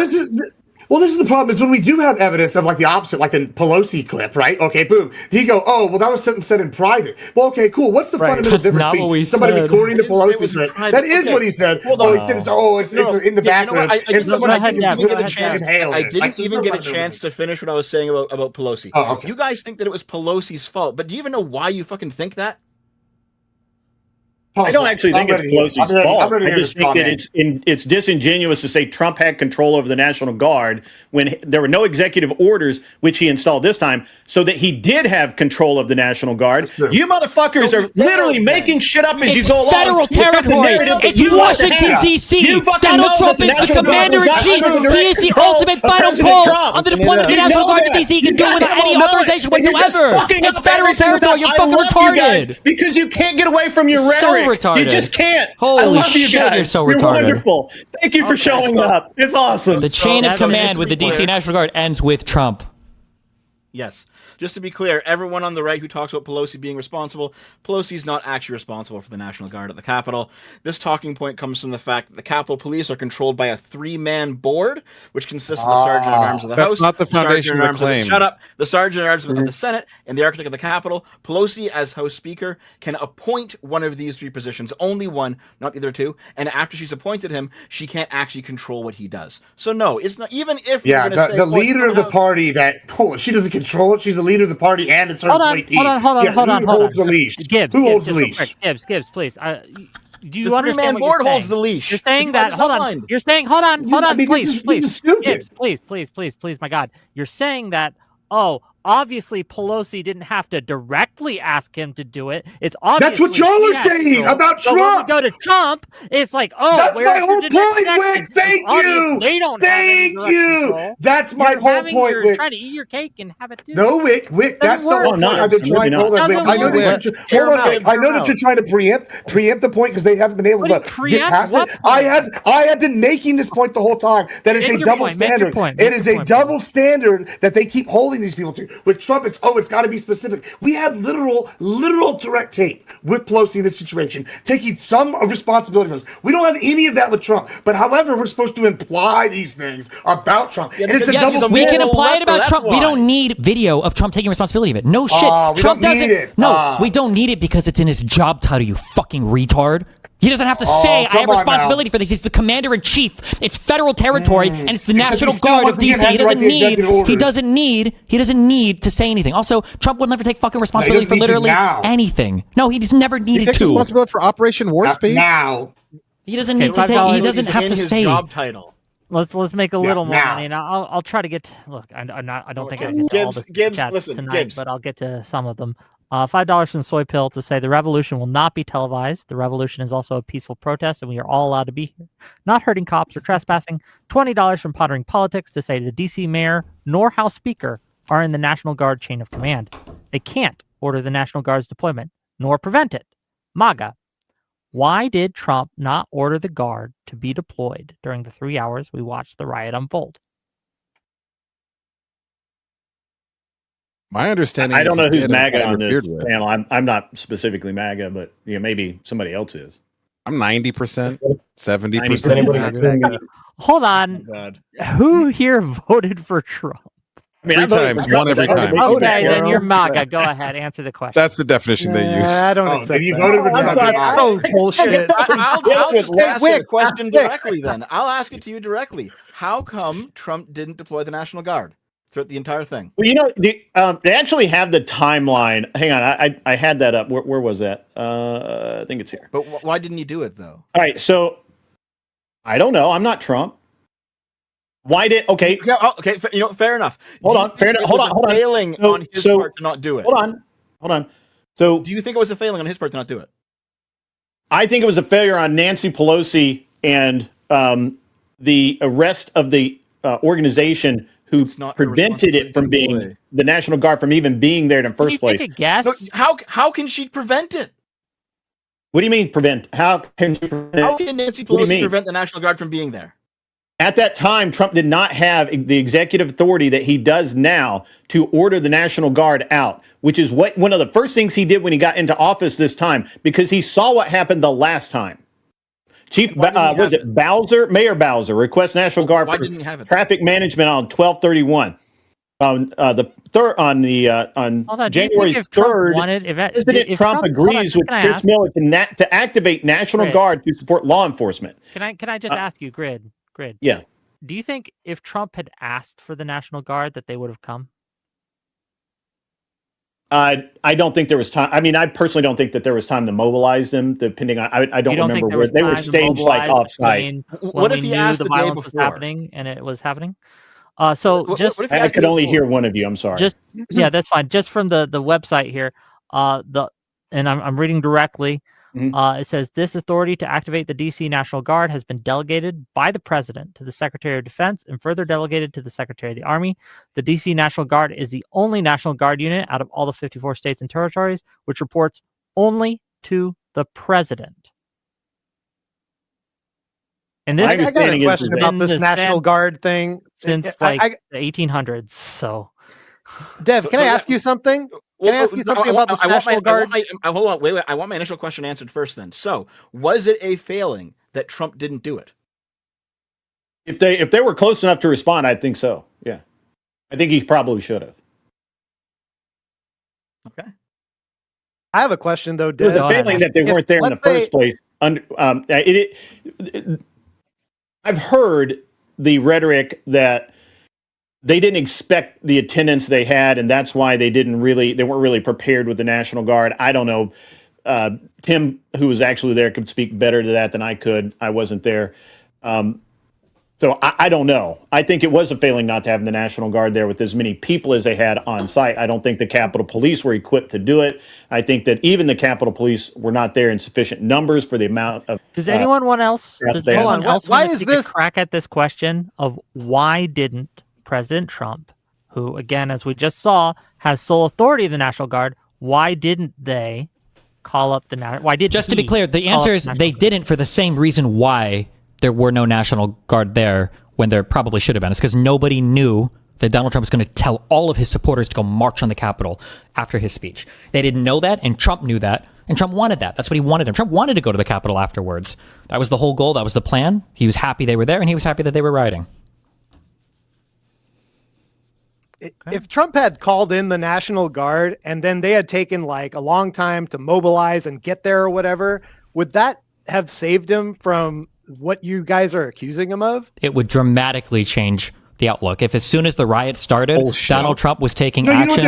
Donald Trump was taking actions. Donald Trump was taking actions to change the National Guard to throw the coup officially. That's what they would say. They would say he mobilized the National Guard to guarantee. That's what they would say. Yeah, that's the angle. So let's not play the game. You see how you guys are all getting hyped up? You see how you guys are getting hyped up? You see how you guys are all getting hyped up on imaginary positions? You're projecting your own partisan bullshit onto us. You're projecting your partisan bullshit onto us. And you're excited. You think you just owned a position that nobody even holds here. No, that is your position already, because you go, oh, he's implied that we're going to have all these people go down and take the Capitol. If his next thing is to go, let me call the National Guard, y'all are going to go, well, I wonder why he's doing that. He's probably doing it to guarantee that those guys are safe and make sure that they get pets. We all know they would do that, and you're lying if you're saying that you wouldn't be. You would have cried harder. You would have cried way harder. No. Yeah, I'm not saying that clear. at all. I mean, you wouldn't have cried harder. Your side knows you would do that. I'm not lying to you. No. Listen. If Trump took steps as soon as listen to me. If Trump took steps as soon as violence broke up to try and stop it, I would give him credit for that. Bullshit. Absolutely. He did. Absolutely. They shut him down on X. The fucking Twitter files make it very clear. Wait, what do you mean he shut him down on X? The fourth branch. What do you mean he shut him down on X? Doesn't want to go. Well, they terminated his account. No, wouldn't let him continue to. I thought you meant. Oh, yeah, because he encouraged a violent insurrection, of course. Yeah, because he said go peacefully and patriotically, and that's fucking retarded. Why do you only quote that one part of the speech? What about the fight like hell? Why do you ignore that they shut down his ability to speak when he was being peaceful? He was banned for inciting a violent insurrection. You deep throat this narrative. I don't know why you can't give it up. Because we say that he incited a violent insurrection after inviting everybody to the Capitol because that's what happened. We don't have. The narrative is just truth. You're so delusional. You think that they needed Trump to say. You needed Trump to go protest. Fucking people were angry. They were angry because of lies that Trump told. Because of lies that Trump told. Yes, that was part of the plan. Why no shit. Can I ask you one question? Can I ask you one question? Yeah. Why the fuck do you collapse every person that agrees with this protest into a one caricature monolith? Why? Because almost every single lie originated with Donald Trump. Give me an example of one that didn't. I'll wait. Of lies that didn't originate with Trump? How about I give you a better No. Give me an example of a lie. No, you said they were there. You said they were there for a ton of different reasons. Yeah. Give me one reason that didn't come from the Trump camp. Give me one reason that didn't come from the Trump camp. 95% of people went there because Trump said so. And your argument for it, and I'm saying, look, I don't even need the evidence. What's your argument? Let's weigh out the argument. Destiny's a bright guy sometimes. Maybe he's right about this. Sure. Here's my argument. The entire social media communities were fractured into a bunch of different groups. Give me an example. One example. Give me one example. Look, come on, Give me an example. Just one example. You have so many. You should have one example. Just one.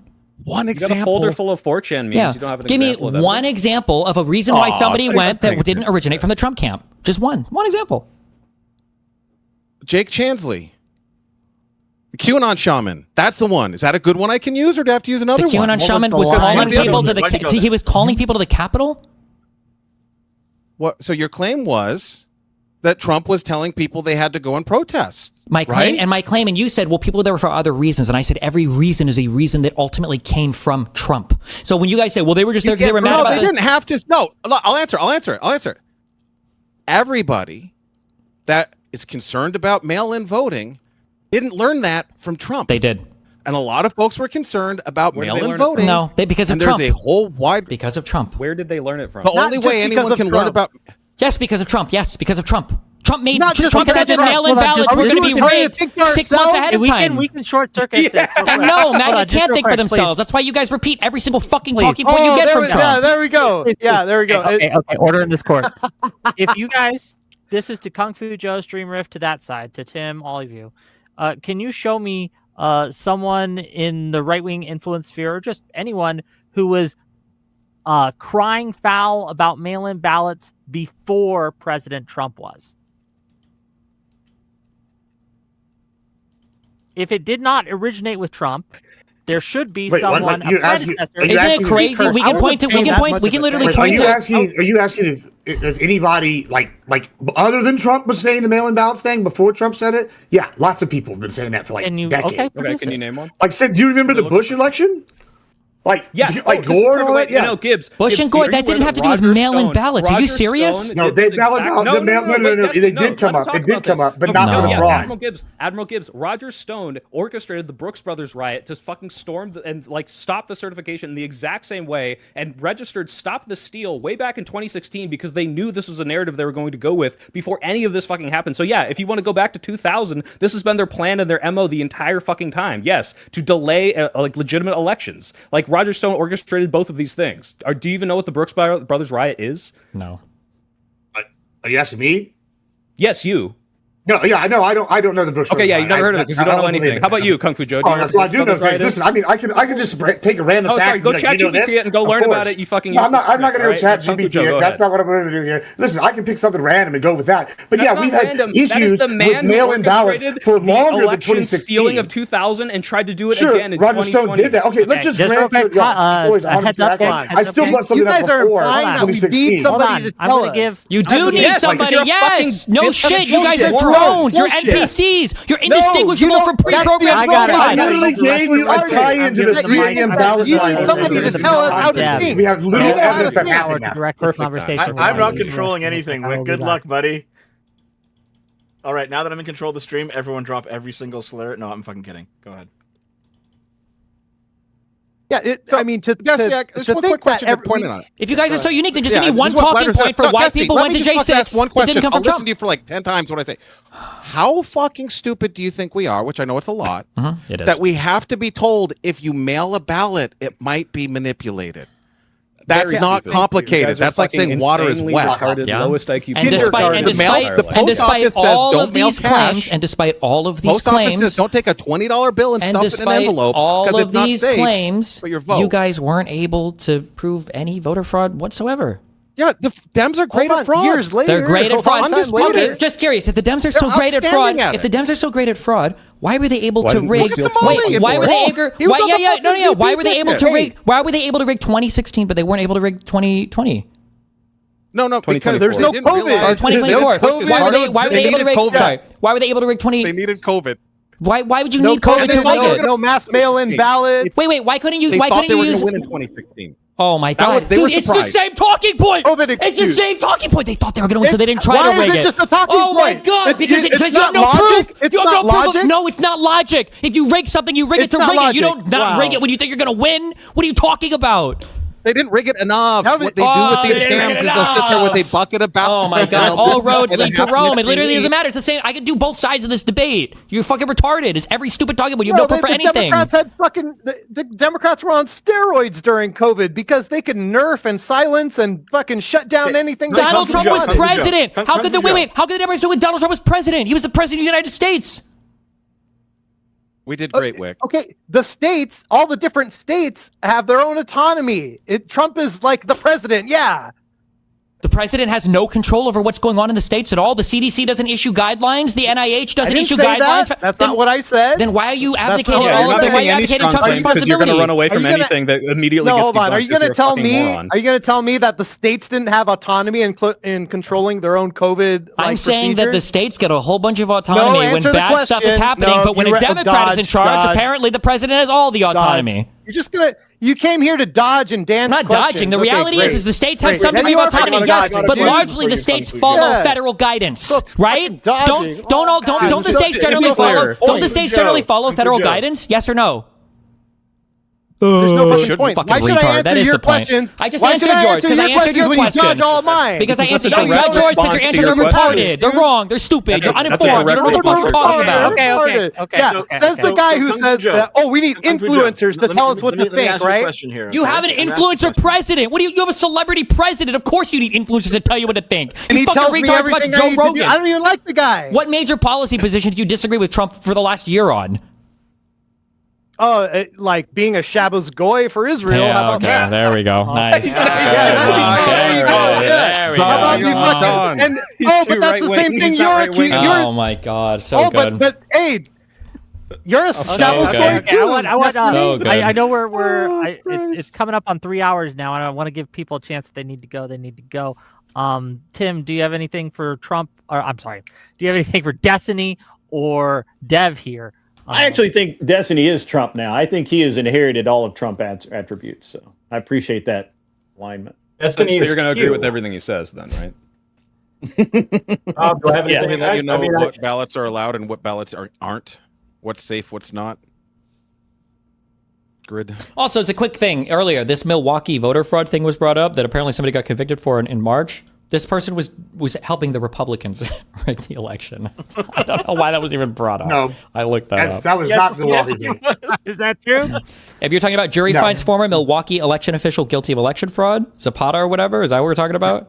Nope, that is not what I was talking about. Thank you. I appreciate it. That was a good dunk, though. What was her name? It was something Vaughn, if we recall.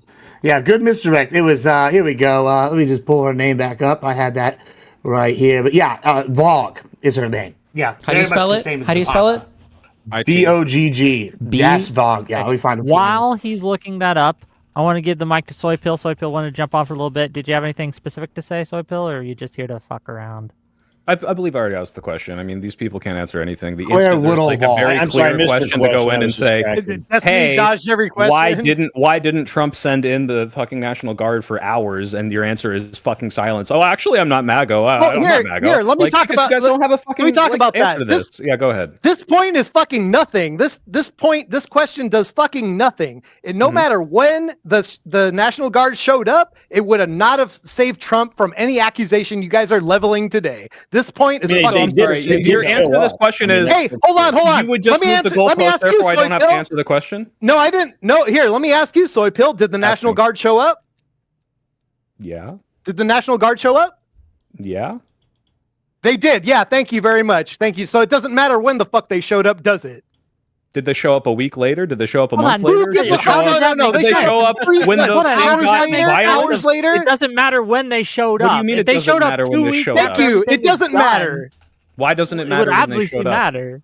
Timing. You're the one saying that it's in. Yeah, that it. Okay. Oh, it matters how soon they got there. I am saying that. Why would it not matter when they showed up? What if he called them and then they lagged it and they took some time to get there? They didn't do that. Yeah, but he fucking didn't. What do you mean? And if he did, it wouldn't have saved him from any of this criticism right now. None of it. You would have still. No, bullshit. Fucking moron. If he called them the instant the virus broke out and they took 2 hours to get there, I'd say, wow, it seemed like he did the exact right thing he was supposed to do, but he didn't do that. No, they would have probably said, "Oh, see, the National Guard's there to like solidify the takeover." Also, as a quick fact check, that Vogue person you brought up, Box with shadows. Vogue was the boss of the person who got convicted.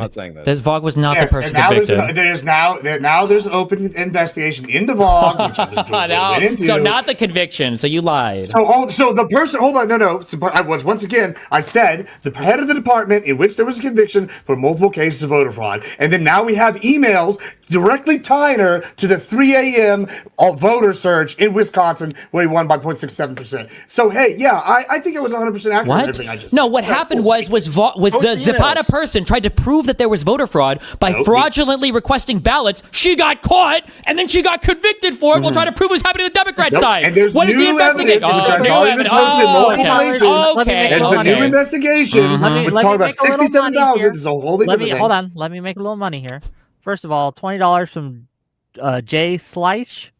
If Trump called in the National Guard the second the violence started, it would wildly change my perception of his character. The record would show it, even if they arrived late. That chatter's lying, Wick. They couldn't possibly be like holding himself to a standard. It's not true. Yeah, the funny thing is, it doesn't matter any of the fucking. It doesn't matter anybody here, but like I thought that Trump was completely in the clear. It wasn't until I argued this up till 2022. I didn't think Trump did anything wrong. It wasn't until I looked at the timeline and everything else, and I saw all the people that were texting him, his own children, begging him. Sean Hannity, like so many people from Fox News, so many other lawmakers were begging him, please call these people off, and he did. He just sat in his fucking room watching TV while him and his crony fuck Giuliani were making phone calls to congressmen trying to encourage them to change the election outcome.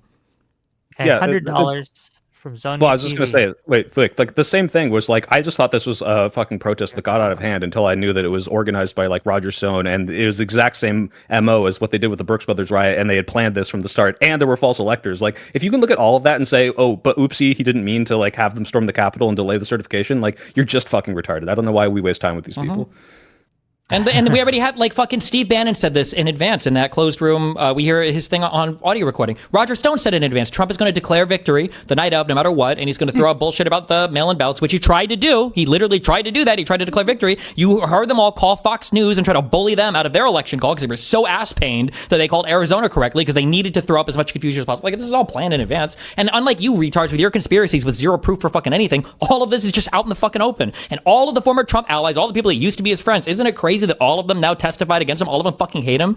That Barr turned against him. That his personal attorney Cohen turned against him. That all of his former attorneys, people like Sidney Powell and Giuliani and Mike Eastman, are all fucking disbarred over and over again. That all of their testimony died in court. That these cases all died on standing, which is the easiest fucking thing in the world to pass, by the way. That every commission he put together to find voter fraud, none of it was ever fucking found. You don't know a single positive conviction related to anything that you bring up, and the only stuff you bring up is actually convictions of Republicans engaged in voter fraud, like people like Tina Peters or the Milwaukee person you just brought up. Like, you have nothing. You have absolutely nothing for any of this. $100 from Zonia to say, even the videos of the protests that you retards were at, you couldn't even justify it on the videos that we watched earlier. It was showing the exact opposite of what you guys were claiming, and you were there. I mean, it says time to trim the fat, trying to get rid of people who aren't contributing. We're not doing that right now unless you pay me a little more money. But I'm going to try to get $100. Look. I think they're going to get what they want anyway. Goodbye, everybody. It's been lovely. We're going to close up soon, but I do want to get to as many super chats as possible. There's probably too many to get to. I like that guy. He shouldn't have left. He said goodbye. He said he was leaving. I know. Fair enough. $20 from Raging Unicorn in the year 2026. Maggot scum need to buy rope and find a sturdy beam? Question mark. Thank you for $20. $5 from Are you allowed to read that one? They're allowed to send it. $5 from Audacious to say, Enrique, I want people to stay inside in Capitol and chant hang Mike Pence, but not insurrect the government. Go back to prison. $5 from the Witch's Persona. Big Brain Tarrio. Can't be an insurrection when you believe you already own the place and it's rightfully only yours. $5 from Death to Billionaires. Tarrio, did you want the protesters to kill Mike Pence? Sorry, he's not here right now, but I'll ask him next time I see him. Okay. No, he wanted them to keep going, and by keep going, he means be peaceful, stay within the lines, and not do anything illegal. Tim and I will see if we can't get Tarrio back so him and Destiny can finish.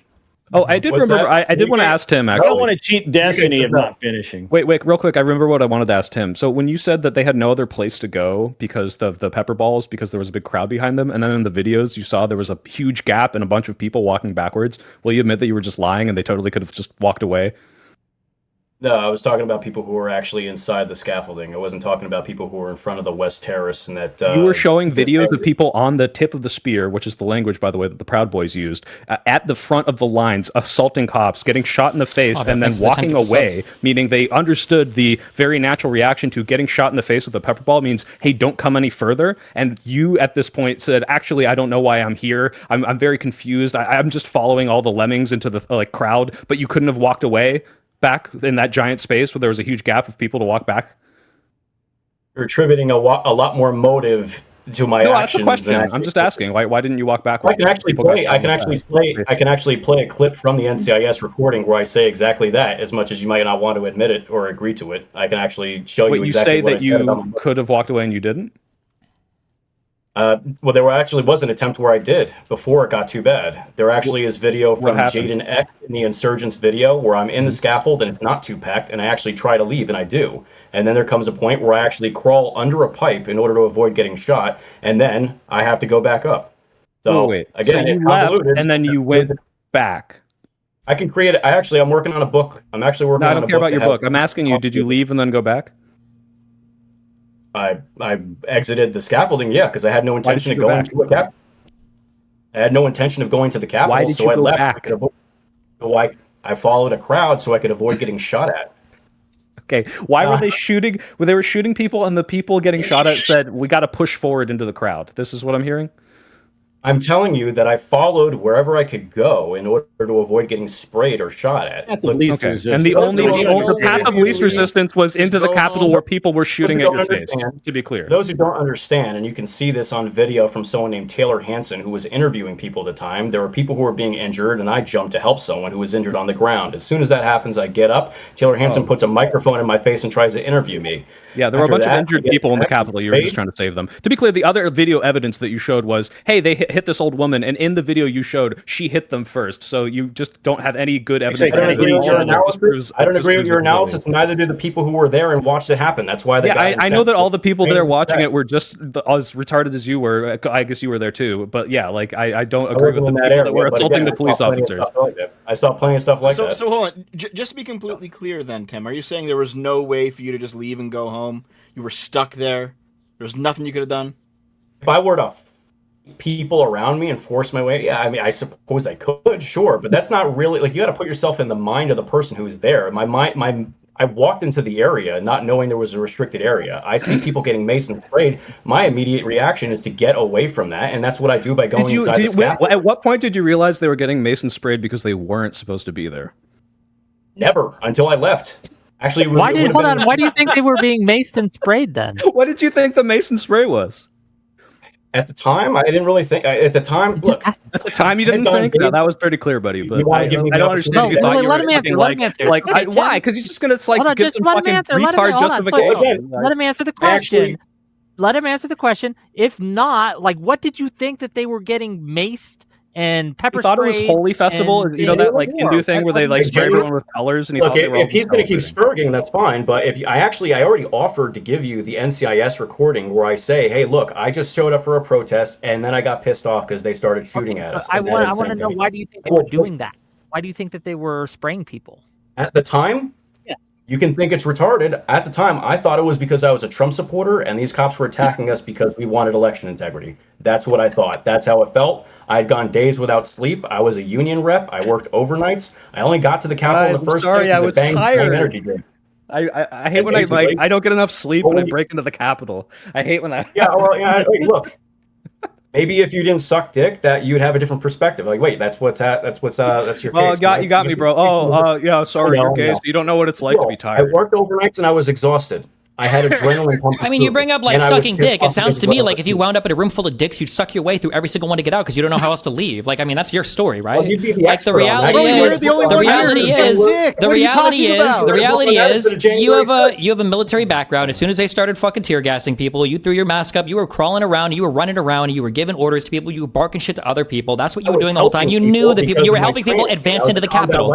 Yeah, you were helping people advance into the Capitol. Lifesaver, and I tried to help people who were into the Capitol. Yes, get into the Capitol. That's what you were running around doing. Yeah, I know you would do it again, of course. Trump pardoned you guys. Why wouldn't you? You should do it again. Yeah, you have no reason not to. Well, I do got to make a little more money. $50 from Robert to say $50 to the GOAT panel host. Thanks, Wick. You're welcome, and thank you for the $50. Wow, That's so enough nice. to make him take his shirt off. I can't believe he didn't ask. Well, he could have. $5 from Pottering Politics. Has Mr. Election Integrity ever called for it in any state ever won by Trump in 2016, 2020, or 2024? That's the. I think you're talking about you, Gibbs. What's the question? What was the question? He's asking all the MAGA folks why Donald Trump won't call for any sort of investigation into any state that he won. Well, that's interesting because there is an investigation in Texas going down, and Ken Paxton's already arrested 21 people, I believe, from Blue Lac. They were sitting there and getting illegals to vote. So, yeah, signing them up. So, yeah, there is an investigation in Texas. So Donald that's at least Trump one called for this investigation? I think Ken Paxton did. But, Yeah, okay. Yeah, so that doesn't answer the but question. he's Nice running. try, though. He's Nice literally. try. Hold on. No, He's nice literally try, running Gibbs. for Senate. Hold on. No. He's literally running for Senate as the most MAGA guy. That's literally his slogan right now. Gotcha. So, Yeah, so that wasn't an answer to the I question, guess. but good try. I guess. Yeah. Okay. Cool. Well, we already. Hold on. Your boy Destiny already said by proxy counts.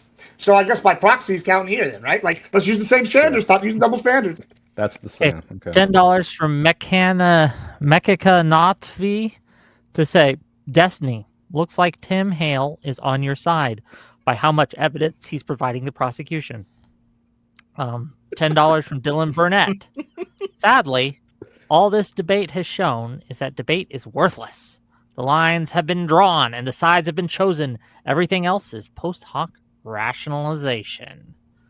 $10 from Zero. Well, no, because we're actually correct. Like, we're in line with reality here, objectively. No, but he's right. We are wasting our time trying to talk to these retards. Well, you know why it's interesting. You know why it's a waste of time? Because, well, my favorite part about the 2024 election was that nobody gave a fuck about January 6th. I would say you guys are the ones wasting your time here. Wait, are you the guy who dressed up as Adolf Hitler? Yeah. No, nice try, buddy. No, it is not you, Tim Hale. You're irrelevant to me. Oh, okay. Okay. $10 from Zero to say it didn't take long for the January 6ers to break out the I don't know about that defense. Ask them if they would look into the Dominion lawsuit case and come back to discuss it. Which one? Anyone, I suppose. Well, so I actually, I don't know. I mean, obviously, I understand that nobody cares about anything but the presidential race, but there was a case, I believe there was one in Atlanta or somewhere in Georgia and another one in, I believe, in Virginia. By which case they mean the $700 million lawsuit with Fox News that Fox News settled. That's a specific case they're talking about. Oh, almost certain. Yeah, I don't care. I mean, I just don't care. That's been legislated. I mean, not legislated. That's been gone over 20 million times. You just don't care when Fox takes the biggest L of all fucking time. Okay. With collaboration from the president. Yeah, I don't get campaign. my news from Fox News, so why do I give a fuck? Okay, Josiah, you have some things to say. Go ahead. Yeah, I was asking that Tim guy. That was my super chat too. He said that the reason for being at the Capitol is like, well, just those of us who were pissed off about election integrity and demanded it. That's why the cops are shooting at us. And I'm curious, has this guy ever called for election integrity or audits in states ever won by Trump in any election? Tim, have you called for it in 2020, 2016, 2024? Or only when Trump loses do you care about election integrity? No, I care about election integrity in general, but when have you ever called for it? I understand, but when have you ever called for it? I mean, never thought besides the Bush election in 2000, I don't recall an instance where there were claims of mass voter fraud. I never felt the need to attend. So suspiciously, you only think that voter fraud ever occurs when it disadvantages Trump? Never said that. I went to January 6th primarily because, as a history guy, I thought it would be a historic moment. I thought you were there because you were demanding election integrity.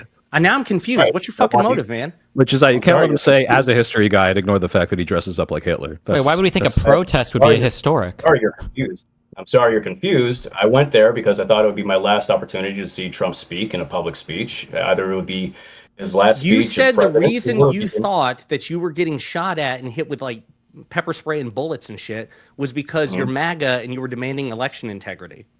Yeah. Okay. And that happened after the fact. So if you were demanding election integrity, when did you ever demand election integrity about any state ever won by Trump in any election? He's run for president 3 times. Oh. Yeah. So I went there after the fact. I didn't know there was going to be any event at the Capitol. I went there after I went to the Ellipse. I didn't intend to go to the Capitol at all. I went there in a suit and tie. I intended to hear a speech. Yeah. Go So home. when President Trump told you to go to the Capitol, that's when you went to the Capitol. Yeah, after I heard that we're going to peacefully march to the Capitol. So you were there because of Trump. Yeah. I was there because I wanted to. Yeah, I wanted to have the protest. But I understand. Didn't you spend 40 fucking minutes like joining with your teammates, saying that there was like multifarious reasons why people were there that had nothing to do with Trump? Hold on, you're being a little disingenuous. I'm not one of those people. I named some people who went there to protest COVID or to have a sit-in or anything like that. But I went there because I wanted to have a protest, and that's what my phone video shows. And what were you protesting? I believe that I was protesting a stolen election. So you were worried about election integrity. All right. So I don't think you know what you're talking about. I think you're trying to rewrite reality in real time. I think you're imputing motives that don't exist. My question to you is, if you're so concerned about election integrity, and you just explained that was why you were there, have you ever been concerned about election integrity in any election other than 2020, like the elections that Trump won? Or do you think voter fraud actually Bush Gore in elections where Trump loses? Bush Gore is a good example, but I was too young Bush to Gore vote. is a great example. Okay, that's great. That was, 24 years ago. I'm asking about Trump. Ever since Trump has been in play, he won. Well, I don't have to worry about it because literally every single time Trump runs for anything, people are going to say he didn't win, and there's going to be Tim. Hey, sweetheart, I'm talking to Tim. I don't give a fuck. I'm tired of you going circular. No one cares about you. Hey, listen, go back to fucking your sister, okay? Listen, Tim, I'm asking you. Listen here, cousin fucker. Why don't you go back to wherever the fuck you came from? Were you concerned about election integrity in any state or election won by Trump? Nobody gives a shit, asshole. Tim. Again, nobody gives a shit. Tim, do you want somebody to answer for you? What was the question? The same question? About fucking yes, Trump winning? Have you ever been concerned about election integrity in any state or election won by Trump? So 2016, 2024? I mean, the one time Tim was able to vote for Trump? What does voting have to do with being concerned about election integrity? I can list some other examples of election integrity. No, Gibbs, I'm not fucking with you because listen, I'm sure you're more principled than this guy. I'm testing this guy's principles. Yeah, this guy doesn't give a fuck about election integrity. To him, election integrity means Trump lost and it must have been stolen. Josiah, just to be clear, this guy is like actually an avowed white supremacist. They found Mein Kampf and the Turner Diaries in his house. Like, yeah, no shit. Like, this guy's like just straight up. I don't know what that means because we know he probably can't fucking read it. He can't even answer questions. He's actually dodging the questions, to be clear. Like, he is a dumb fuck. Oh, obviously, he's playing very coy right now. Like, he's like, yes, I thought they were shooting us because they hated us. It's an auto loss. That's why he's not answering. I understand. Okay, Tim, do you have any questions? Honorable discharge, Tim. I have a question. Do you have any questions for Josiah? Because he's asked some questions to you. I think it's only fair that you get to ask some questions to him. Go ahead. Yeah, go ahead, buddy. Yeah, no, I mean, the last thing I said, you talking to me or to Grid? Tim, you can talk to Josiah. Yeah, you can ask questions to him now if you want. Yeah, I mean, I always care about, I always want a election that's good. I mean, but I mean, what are you asking me? If I went to protest against Trump when he won and I agreed that he won? No. I wasn't asking. No. Listen, and maybe you didn't hear me. I'll try again. I didn't ask if you protested any other elections. You said that you were concerned about election integrity. Okay. A principled person genuinely concerned about election integrity would probably have those concerns in every fucking election. But what we all know is that Trump supporters don't care about so-called election integrity as long as they get their preferred outcome. So my presumption is, as long as Trump wins, you think, oh fuck, perfect election. We don't need to do audits or ask questions because my guy won. When your guy loses, then it's a stolen election, a rigged election, a fraudulent election, and then you're deeply concerned about election integrity. I was trying to probe the principle behind your concern, which I don't think you have. I think you are outcome-oriented. Trump wins, election good. Trump loses, election bad. Does that make sense? Yeah, it does. That's perfect. Wait, Tim, I have a question. When you dressed up as Hitler and went to your job and said Hitler should have finished the job, was it because a crowd of people were pushing you to do it? No, that never actually happened. The quote never happened. I did do that, though. The quote didn't happen, though. That was made up by... Hold on, what did you say when you showed up at your job? What did you say? It was so long story short. I can get the clip, but I was doing a satirical take on an interview Tucker Carlson did. Get the clip. I want to see the clip. Get the clip. Find the clip. While he finds the clip, okay, I want to see this clip. Yeah. Let's give it. When you said Democrats might steal the presidential election through N-word rigging in reference to Kamala Harris, was this satire and was a crowd pushing you to do it because you couldn't walk backwards and not say the N-word? Definitely. Okay. Okay. Let's give it to Gibbs for a moment. Gibbs, you have some questions for Destiny or Dev while he looks up the clip that we're going to see in a second. Did I don't even remember. I'm I don't. so If you're done, you're dumbfounded done. I understand. Well, it's not even that. It's just I don't even know. I'm just lost after what we're We know. witnessing We know. now. That was probably the truest thing you've said in this conversation. Yeah. But listen, I guess. I mean, I would be. Funny, haha, great, good stuff. But I mean, we got to be honest. This is taking a quite wild turn here with whatever this is fucking going on. Like, are we talking about Mein Kampf? Are we talking about fucking Jan 6? What are we talking about here? Like, are we trying to divert from the conversation? I mean, the whole reason why y'all are bringing up January 6th now is because of all this fraud's coming out, all this other shit's going down. Because it's 3 days out. Wins, and y'all want to just distract. January 6th. I mean, yeah, it's 2026 and we're still talking about January 6th. That's not why, Gibbs. Okay, tell me why. It's because the White House just published a completely false timeline of what happened on January 6th. That's why we're talking about it now. Right. Okay. Maybe I'll grant that. But maybe he gave you all some ammo. I don't know. However, it does seem like it's in line with his general trend that he's been saying since almost 2016 that there's a deep state group that's got like subverting the American public's will. And I feel like there's plenty of evidence. Part of his general. Can I ask? I'm just curious. Can I ask? This bullshit. Yeah, wait. Can I ask? It's been 10 years. The NGOs. We've been hearing about the deep state for 10 years. Who is the deep state? Where are they? Yeah, why don't we have any of those people? I mean, that's a good question. That's a good question. Is it kind of weird that? Well, wait. But you say you don't know who they. When I say the deep state, I don't. Well, wait. Just real quick. You said you don't know exactly. You have no idea at all, though, right? Like we haven't seen a single deep state operative brought out. You don't know the Illuminati, bro. And the lizard people, they're coming, bro. The frogs. Like that's what's happening. That there was no. When I'm talking about the deep state, I'm saying there's a uniparty that sat here and rigged the system against the American public, and I think there's a trend that shows that this has happened to some extent. And when y'all go, nah. That's just conspiracy talk, and just dismiss people. Wait, I'm just curious. Wait. So maybe I'll agree with that, right? Maybe there is a deep state system that's rigging it for like all these moneyed interests. Can you give me an example of moneyed interests that would have made more money under Biden than the oil companies stand to gain right now with Trump's invasion of Venezuela? I mean, listen. That may be true. I think. Hey, based. Okay. Based. Can you give me an example of anybody that would have stand to gain more money than Trump's World Liberty Financial does with his crypto coins? When we have examples of I don't know, Ilhan Omar sitting here writing an act and then her husband directly benefiting from it, it seems pretty sus. Which act is that? Which act is that? I mean, why don't you tell me? I mean, you know all her policies. I'm just curious. I thought didn't the whole House? Doesn't the House have to vote on this? Doesn't it have to pass both houses of Congress in order to be? Yeah, she pushed it out. Did they vote on it? Yeah. On her own, and what was this? Was it called the Ilhan Omar husband beneficiary? It's crazy that she started benefiting from all this stuff. Yeah, I mean, I guess stop. Gibbs, what happened to the Epstein files? Engage with what Steven's talking about. I don't give a fuck about the Epstein files. Why are you so concerned about what Ilhan Omar's family is benefiting from and not Trump? You're playing a character, bro. Come on, let's be principled. Let's be consistent. If you're worried about Omar, are you not worried about Trump?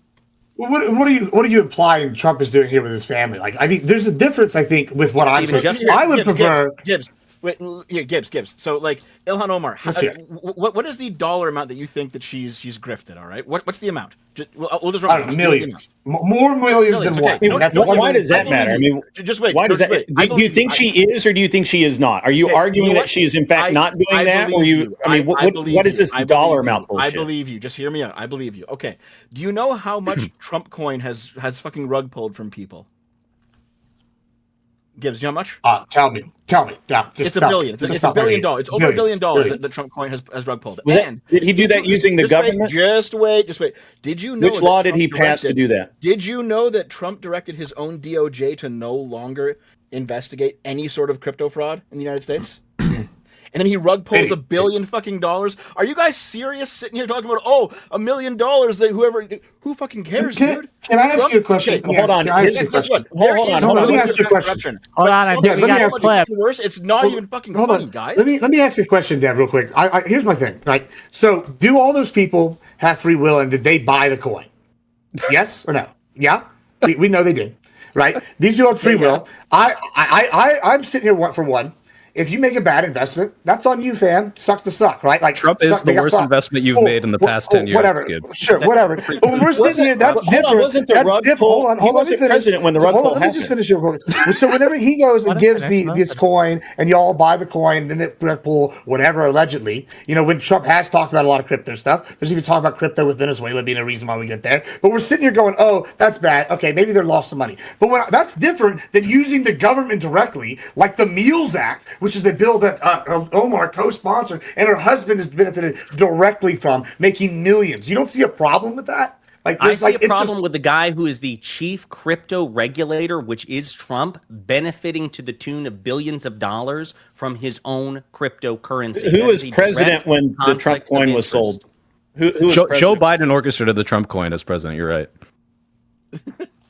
No, I'm just look. You're trying to say that Trump did something. This wasn't orchestrated by the federal government. It was a private citizen making a crypto scam to fucking steal money from his constituents, which thankfully Gibbs admitted is a bad investment. And all his literally, Gibbs is making the point that a politician used political clout to steal money from taxpayers effectively, and you're arguing that Donald Trump, while he was not in public office, somehow participated in a rug pull, and that is your argument. That's the best argument you can come up with. After he won the election. I'm sorry. Wait. I have a question. One question. Politician steals from us, but this guy over here is private business. He fucked us too. Whatever. Go ahead. Do you think that Donald Wait, wasn't it the fact that wasn't it the fact like a baby? Wasn't it the fact that Hunter Biden did the whole Burisma stuff when Joe Biden was out of office? No, actually, the Burisma stuff was wild. Joe Biden was vice president of the United States of America. When you guys were saying that he was getting all of his money, when he was earning all of his money through all of the things that the Republicans investigated, didn't that all happen after Trump won in 2016? The big guy. Wasn't that all happening after 2016? In the United States of America. Vice president. He was vice president when the Tim. Less drugs, man. All of you guys, less drugs. It's going to help you out. I gotta go. I don't know about that. What is this? What are we watching? Halfway through it, you can see. I put that down. There we go. About halfway through this, you can see the clip that originated the Hitler mustache narrative about me. It was from a satirical clip, and I mean, it's kind of cringy now, but I enjoyed it at the time. Let's take a gander, gang. If you want to bring it up on screen, I am curious. Let's see. Oh my god! Now, the Bill of Rights, as you well know, protects Americans' right and enshrines their right to practice their religion as they see fit and to congregate together to assemble peacefully. By what authority did you nullify the Bill of Rights in issuing this order? Here it is. How do you have the power to do that? That's above my pay grade, Tucker. So I wasn't thinking of the Bill of Rights when we did this. It's a police state. It's a police state. It's like, it's a state of emergency, dipshit. I'm tired of seeing everybody acting like... And don't get me wrong, on some level I'm sure there's people who would love to expand the power of the state for their own nefarious goals, but a state of emergency is not unwarranted. So, that's really all it's going to be for today. I'm sorry. What was that supposed to establish, Tim? I wanted to see the Hitler meme, and you showed me the Hitler meme. So I have one last. I have to go with, but Tim, my last question is: if the Capitol Police had used potato guns that said "white is right" on them and shot frozen corn cobs at you like you did when you were 20, would this have been an acceptable way for them to tell you to leave? Probably. It would have been more recognizable. It would have warmed the cockles of his heart. So you're a fucking retard. I hope you rot in prison. Thanks, Wick. It's been fun. He's already got his pardon, bro. $10, and then we're gonna wrap it up after this, right? Are you sure? $10 from Max Seifert. I'm sorry, €10. Ooh. Can you ask the Republicans if the shooting in Minnesota was justified, and if so, would the police at January 6th be justified in shooting all the people that tried to get into the Capitol? Yeah, I'm good. Yes and yes. Shoot them both. Sorry, Tim. I love you, but you should have got shot. Wow. I'm gonna. Wow. So the police officers doing their job like that, and if they're shooting people with non-lethal weapons, hey, that's one of those. Shit sucks to be you.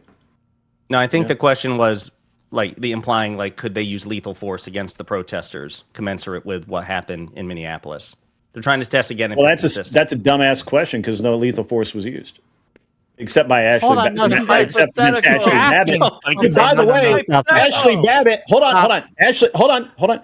Ashley Babbitt was not killed by a Capitol police officer. She was killed by private security. And that guy's bit that, and they literally leave that out of most. Would it make a difference if it was a Capitol police officer that shot her instead? A Capitol police officer probably would not have shot her because he would have proper training. Ashley Babbitt was shot and killed by U.S. Capitol Police Lieutenant Michael Byrd on January 6, 2021. He's not going to change his opinion. He was not acting in it. Well, that conflate. I'll have to look that back up because I'm pretty sure he was a private security guy. He pre-watched it. I did. He was on duty, Capitol Police. But the question's a hypothetical. Are you consistent in the principle? That's what they're asking. If you believe that the Minneapolis shooting was justified. Hold on, just real quick. Do you believe that Good was a justified shooting? Whether it was a good shot? From what I've seen, it looks like it. Sure, we don't need to hold you to like 100%. Okay, so given that you think that it was a good I think shot, Ashley Babbitt was a bad shooting from what I've seen. Why? What's the difference between these two things? She was literally not a threat to anyone. She was behind a door. She was unarmed. She was breaking through it. She was breaking through the door. She was not breaking. She was crawling through the broken door, right? Wasn't she crawling? Yeah, she was crawling through a broken door. That's not a threat to any fucking body. Wait, weren't there congressmen on the other side of the door? No, there were not. Yes. Really? Yes, who did you see at the end of the hall? Congressmen were out at that point. Who did you see at the end of the hall? Sorry? Who was at the end of the hall? So hold on, I have a problem with this state grid. I have a problem with what you're doing right here. Maybe I'm going to break from my other Republicans on this one. Listen, if this is the people's house and they're destroying property on the people's house, and I'm a people, and say I'm an individual private citizen, someone destroys property on my house, they break in, I'm shooting them. I'm not asking questions. Why shouldn't the government hold that same standard? It's got to be consistent. If you're breaking in and you're tearing up stuff, it doesn't matter if there's the congressman hiding. You're destroying shit, and that's somebody else's property. Bang, bang, bitch. Law enforcement doesn't get that. They don't get that waiver, right? You see that all the time. Cops get tried for bad shoots because don't they have immunity for most shit? No, they don't. Well, only the president of the United States now has criminal immunity. They don't have prosecute. Well, it's one of those. It depends. It's really hard to convict a cop for shooting somebody. It's very, very hard to convict. So I rest my case. I feel like it's going to be consistent here. You're going to measure it, and I feel like you're kind of being wishy-washy on that. Just bite the bullet. You got to consider the mindset. Literally, I guess you can typically have to consider the mindset of the officer. At least I think in terms of this one with the shooting out. Is it not reasonable to think that the officer who shot Ashley Babbitt was in fear for either his life or the life of those he was protecting? That's a fair question. An unarmed woman crawling through a door who had to literally. Wait, couldn't she theoretically have had a weapon in her pocket or something? I think it was a knife. Fuck! Shut up. She did have a knife in her pocket. It was a utility knife. Yeah. It was a utility knife. Sorry, my dog was barking at the same time. I thought he was asking a question. My bad. He was also, what about the other people? Weren't there other people behind her? What if more people like Tim accidentally wandered through after she crawled through? Maybe because he wasn't sure where he was. Yeah, so you can take this at. I would take it with a grain of salt because obviously he's not here. Christopher Grider has alleged that one of the sergeant at arms had whispered into the ear of Michael Byrd before the shooting, and that at one point Michael Byrd said, "Who's next?" after shooting her. indicating an intent. That's not my testimony. I didn't hear it. Wait, but that would indicate intent to you, but Donald Trump making phone calls to politicians while his whole family, cabinet, and government are begging him to call in the National Guard doesn't show you intent that Donald Trump wanted the violence to continue at the Capitol? That's not enough? Yeah, how do you know that he meant who's next to shoot? I can't imagine what other context it would have been. But, no, I mean, hey, again, I'm just relaying... Man. We got to apply the same standards here. We need something much more explicit. Who's next could be anything. Who's next for? I mean, that's fine. I'm relaying. Next shift. Who's next to go like grab dinner? Who's next to carpool?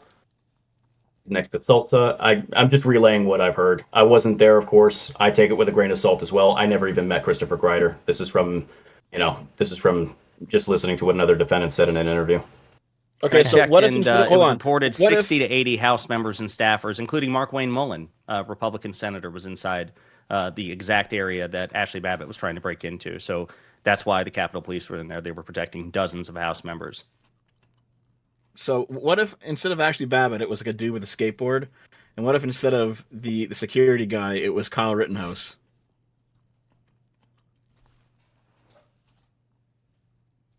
I mean, is that like a real... Are you serious? Yes. So the guy that has literally chased you down the block and it has pulled a weapon, an actual gun. Seriously?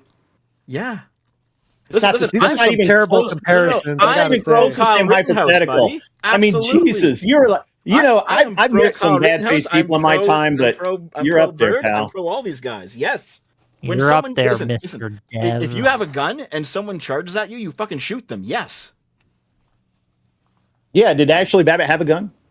No. The guy she was charging. And so, if you have a gun and someone charges you, you shoot them. Because if you don't, they're going to take your gun and shoot you with it. So you shoot them. If someone charges me? Yes, you're in a parking lot at night. There's a crazy hobo wick that comes flying at you. You have seconds to react. You have a gun in your hand. Do you fire? Me, yeah, I would. 100%. Yes, of course you do. Okay, so if you have some crazy chick crawling on the floor on glass, right? Like when this huge crowd's behind her, you're hearing on the radio that your brothers and sisters are getting the shit beat out of them. Do you shoot? After warning her repeatedly? Cops don't get that luxury. What? Wait, what?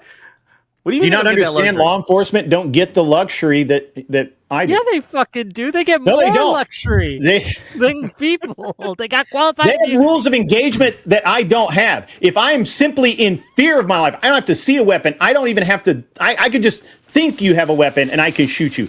But a cop has to see. No, they just have to or believe that a weapon could be present and you are reaching for it. You are actively reaching for it. Otherwise, then you have to say good is an excellent shoot. Because that car is a weapon. An unarmed man who rushes at a cop trying to grab his gun. That cop can shoot that man. That is legal. That is illegal. It depends on the level of force that he's required to defend himself. There's a scale. They teach this. You know that. Come on. Okay. All I'm saying, right, is if you believe that it was a good shoot for that ICE officer. Wait, did we ask this? Wait, do you think it was a good shoot for the car revved at you? Wait, yeah. Do you think it was a good shoot for the woman in the car that the officer decided to stand in front of in Minnesota? He said yes earlier. I did just stand. Yeah, he said yes earlier. Okay. Well, I don't know. It looks so far. Anyway, whatever. We're gonna wrap this up. Okay. Thank you all for coming. Wait, what kind of a defensive shot is it? Do we say that's a self-defense shot, or why? What was the justification there? Can you defend yourself against an incoming car by shooting at the driver? Is that how that works? That's weaponizing a car. Yeah. So you will defend yourself. That's like look. I can't speak about any other state, but in the great state of Tennessee, a car becomes a weapon when you aim it at somebody, and you can shoot somebody. So just to be clear, that's not fucking true. If somebody was standing in front of me in a parking lot, okay, I'm gonna read the code. That's great. Go find the code and read it from start to finish. And if you're goofing off with a friend in a parking lot, and he's in front of your car, and you drive a little bit, and he pulls out a gun and starts killing you, he would not clear that. You're absolutely fucked at that point. And forget the Minnesota law. We can look at the DHS guidebook. We can look at the federal government guidebook. You're not supposed to put yourself in front of a car, which is obvious because one, a person can't stop a car with their body, and two, you shooting a person driving a car is not self-defense. You're not defending yourself. You'll just get ran over. What was that last bit? That makes not sense. defending yourself. Shooting a driver of a car that's driving at you is not defending yourself. You're not defending yourself. You're just going to die. Did he die? What if you shoot? No, he didn't die because she wasn't aiming the car at him. Right. That's the whole point. She was initially. If you get shot Okay, in veer, usually this is a whole other debate. And Wait, we can and have it. I'm be wait, happy before- to set it up. Before we close, I sent one of my 10,000 super chats earlier today, and I didn't get an answer from anybody, ironically, other than Enrique Tarrio. So kudos to him for having the balls to answer. My question is for the Trumpers here, since you all seemingly were okay with Pence just certifying Trump as the winner unilaterally, would you have been okay? I'd like an answer. If Democratic vice presidents had done that in 2000 or 2016 or 2024, or is this only like a Republican rule? Wait, done what? Exactly. Rejected the lawful winner of the election. So in case, like 2016, I think was the example. So Biden was vice president at the time, presiding over Donald Trump's victory in 2016. Did answer that earlier. No, I don't. You did? Yeah, I did. What'd you say? I said it's good to question the results. If they move to I don't remember my exact words. Questioning results is fine. We do it all the time. We do recounts all the time. I mean, literally, we do recount. Like you guys act like we never recount. You act like we never question results of. No. It wasn't questioning the results and it wasn't recounts. My question is, like, because Devin and Destiny made the point that what Trump tried to do initially was just brute force, have Mike Pence just toss out the valid electoral votes and just declare Trump the winner. That was like the kind of crude initial approach. My question is, would you have supported Joe Biden in 2016 or January 6, 2017, doing that with Hillary Clinton, saying, fuck Trump, we're rejecting the electoral votes for him and we're declaring Hillary Clinton the winner? Would you have been okay with that? This is what I remember. No, I wasn't particularly okay with the way Trump conducted himself. I wanted recounts. I wanted all of this stuff to be above board. So you made a bunch of dumbass. You continuously make a bunch of dumbass comments about we're all MAGA. Gibbs is certainly not fucking MAGA. I don't know about Kung Fu But Joe. I don't care how you identify yourself. MAGA. As far as I'm concerned, you're MAGA. So what about the other two? Yeah, okay, so fuck off then. I'll say maybe I would be okay with it. I like if you believe in the Electoral College, then at some point you have to believe that they're gonna do something, or they're like a check that's there to like be needed to stop a dictator or something, or like say a certified false election or something. So maybe if like they present enough evidence that they didn't certify it, I might be okay with it. Like for both sides, I don't know. Like I can't say definitively. Again, like I've got a soft spot for you because I Gibbs. think you're relatively principled of the four people here. We can talk about that later, but I am interested in the two that I don't know, Tim and the other guy. What about you guys? I kind of agree. I don't think I don't think it would be nefarious for Democrats to try to do whatever they could to pull a rabbit out of their hat. I think that's the nature of politics, and it reminds me of like the election between Jackson and on Quincy Adams. People make maneuvers behind the scenes. You could call it dirty, but if Democrats did that, I wouldn't expect them not to try to win. I'm not protesting. What about you? Excuse me? Tracksuit. You're in the tracksuit. What about you? Yeah. It's the Kung Fu Joe, that is.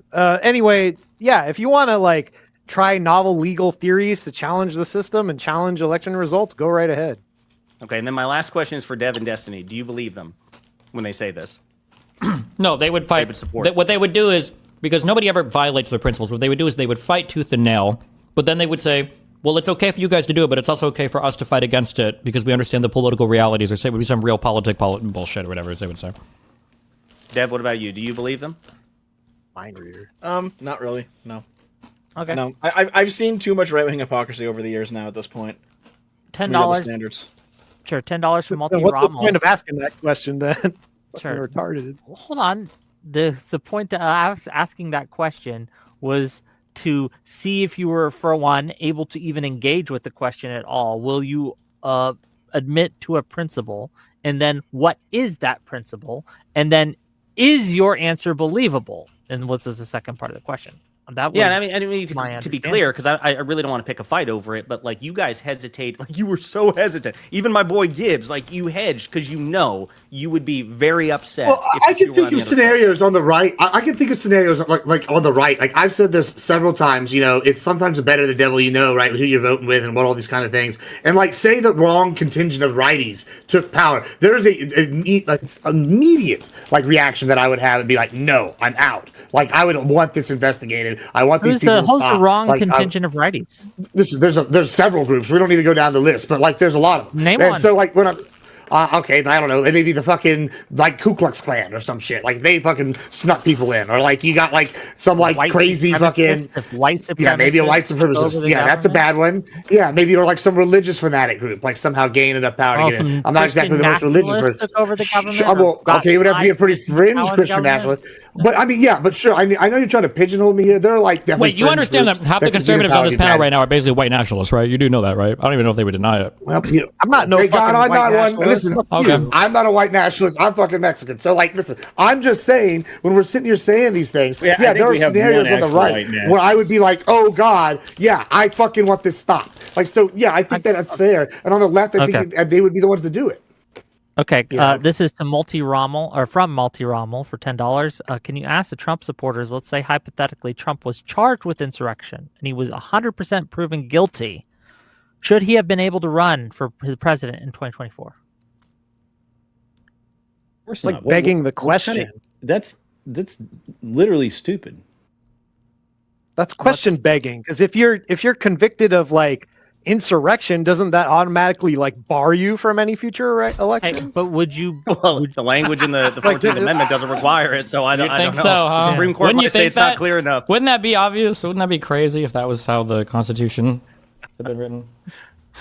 What a world we'd be in. No, I mean, just pointedly, I would about why you guys lost, but if there was enough proof that Trump committed an insurrection, which obviously there isn't, but if there was, then no, I wouldn't vote for him. Why would you vote for him? No, we're not asking if you'd vote for him. So say there's a video comes out and it's entirely legit, and Trump is sitting there and says, ha, ha, ha, I actually did an insurrection, and I was my intent to overthrow the 2020 election, ha, ha, ha. And then the courts, right, should they have barred him from even being able to run? Should the courts have barred him? Yes. I don't know that there's a legal grounds for that.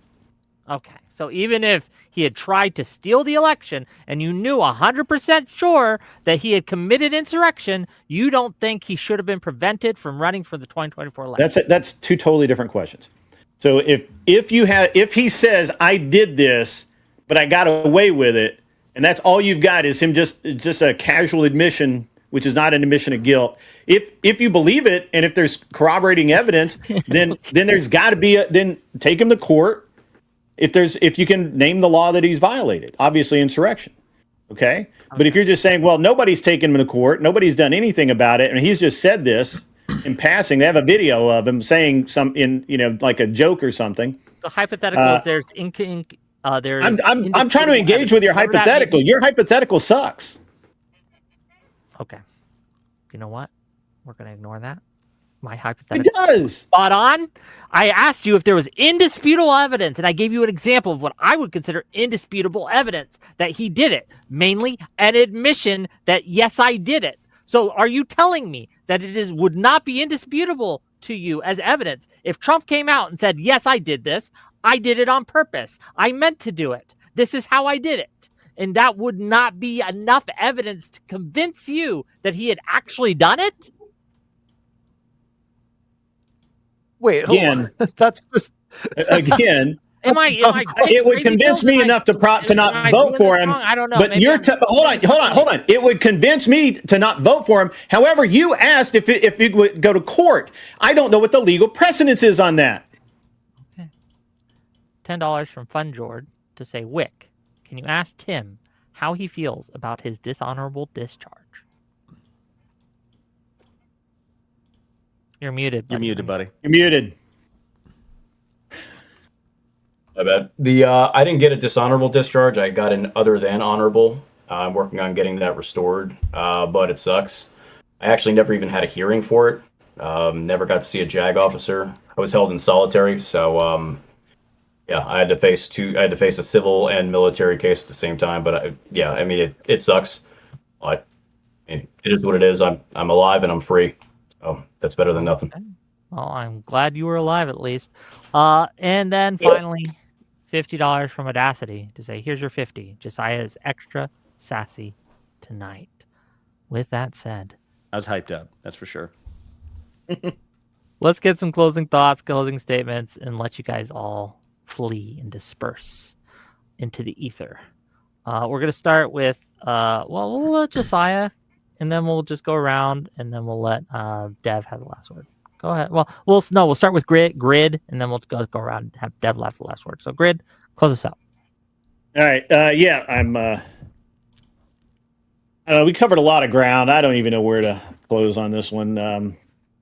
Everybody's going to have their beliefs and opinions on this. I don't think we're going to change any hearts and minds here. I enjoyed the conversation. I had not really. I mean, I haven't seen Enrique in this specific type of venue, so that was awesome. That was really cool to see. Always a pleasure to engage with you guys. Don't take anything I say personally during the course of the show. You can find me at An Unreasonable Man and Grid. I'm Grid One Motorsports, and also I have a new channel called Gun Prattle. So if you want to talk about guns and competition shooting and things like that, come check it out. Check them out, gang. I have links to everyone here except for Josiah. Sorry, you jumped on and I didn't know you were going to. I have them in my bio. Tim, I don't have yours either, so if you can send me your stuff, I can add that to the YouTube description. I'd be happy to do so. Josiah, close us out. I think the January 6th website was atrocious, incredibly dishonest, but totally in character with Trump. I think that the MAGA arguments here were predictably terrible. It was really painful watching you guys struggle with the Nancy Pelosi National Guard thing. That it was gut-wrenching to see you struggle with that. But I'm glad we all agree that the Speaker of the House is not in the chain of command with the National Guard. And whether you like it or not, yes, it would have been incredibly redeeming. If not, totally redeeming if we had evidence that he ordered the National Guard to be deployed when he watched the riot unfold or made any actual attempt as commander-in-chief to suppress the insurrection, but he didn't because he wanted it to happen. And that's nobody's fault but his. So he bears the primary moral and executive responsibility. And yeah, it's a real shame that justice was not really served in January 6th. I think it's a big stain on this country. But yeah, good listening to you guys. And Wick, you made a shit ton of money today, I'm sure. I did. And 50% of it came from me. So and I appreciate and my rage donation. spending. So I do appreciate the donations. It's nice to see you again. I miss you on the panels and stuff, man. So it's nice to have you jump in every once in a while. So thank you for being here. You should come back. Yeah, but just real quick before I let the rest go, if you enjoy this content, like, subscribe. On Monday, we're having Loner Box, we're having Jebtan, we're having Non-Smoker, and we're having Counterpoints on to debate the shooting of the ICE agent's shooting of the woman. So check that out. It's going to be 6 p.m. Tim, please give us what you got. Close us out. Well, thank you. I don't do this very often. I really appreciate you having me on, Wick. I appreciate the invitation, Grid. I prepared for a different kind of debate with different bullet points and stuff, so I'm not going to burn through all that. But I think that January 6th has another side to it that most people are not familiar with. I'd like to see more debates like this, and there's a lot more video, obviously, that we're not going to diarrhea out onto the audience. But I'm always happy to share that kind of video. And check me out on X, Lewis of Monmouth. Thank you for having me on. I appreciate the debate, and keep in touch with yourselves. Okay. Well, thank you for being here. Always a pleasure. And I'll add your stuff to the YouTube description when I get a chance. Next up, it's Kung Fu Joe, the tracksuit guy. Go ahead. Yeah, thanks, Wick, for hosting this. I want to thank Dev and Destiny for giving their time to the panel today, as well as my fellow conservatives here. I may have had a bit of a different position than some of you guys, but I think one thing we could all take from this and maybe agree on is I'm kind of glad that people like Dev and Destiny have decided to become completely politically ineffective by whinging on years later about January 6th. 2024 came and went. That election came and went, and nobody gave a single fuck about January 6th. So I just hope that they keep on crying about January 6th, and I hope they keep on picking women to run as their candidates for president. And with that, you guys have a good night. Thank you for being here. Check him out, gang. I have links to his stuff in my YouTube description. Gibbs. Thanks for having me. It's been fun. Enjoyed it as always. Love debates. I think that it's pretty clear that the Dems want to play ticky-tack word games, and they don't really care how they win. They just want to win. And I feel like these double standards really reiterate that fact and drive it home. In other words, also pondering. We'll have to talk some Star Wars soon. And one last note: did anybody else think that Enrique might be John Zerga's lost twin? Because they look identical. I think it's crazy. I couldn't get past it. But yeah, thanks for having me. Fun as always. Always a pleasure. And check him out, gang. Links to his stuff in my description. Destiny, please.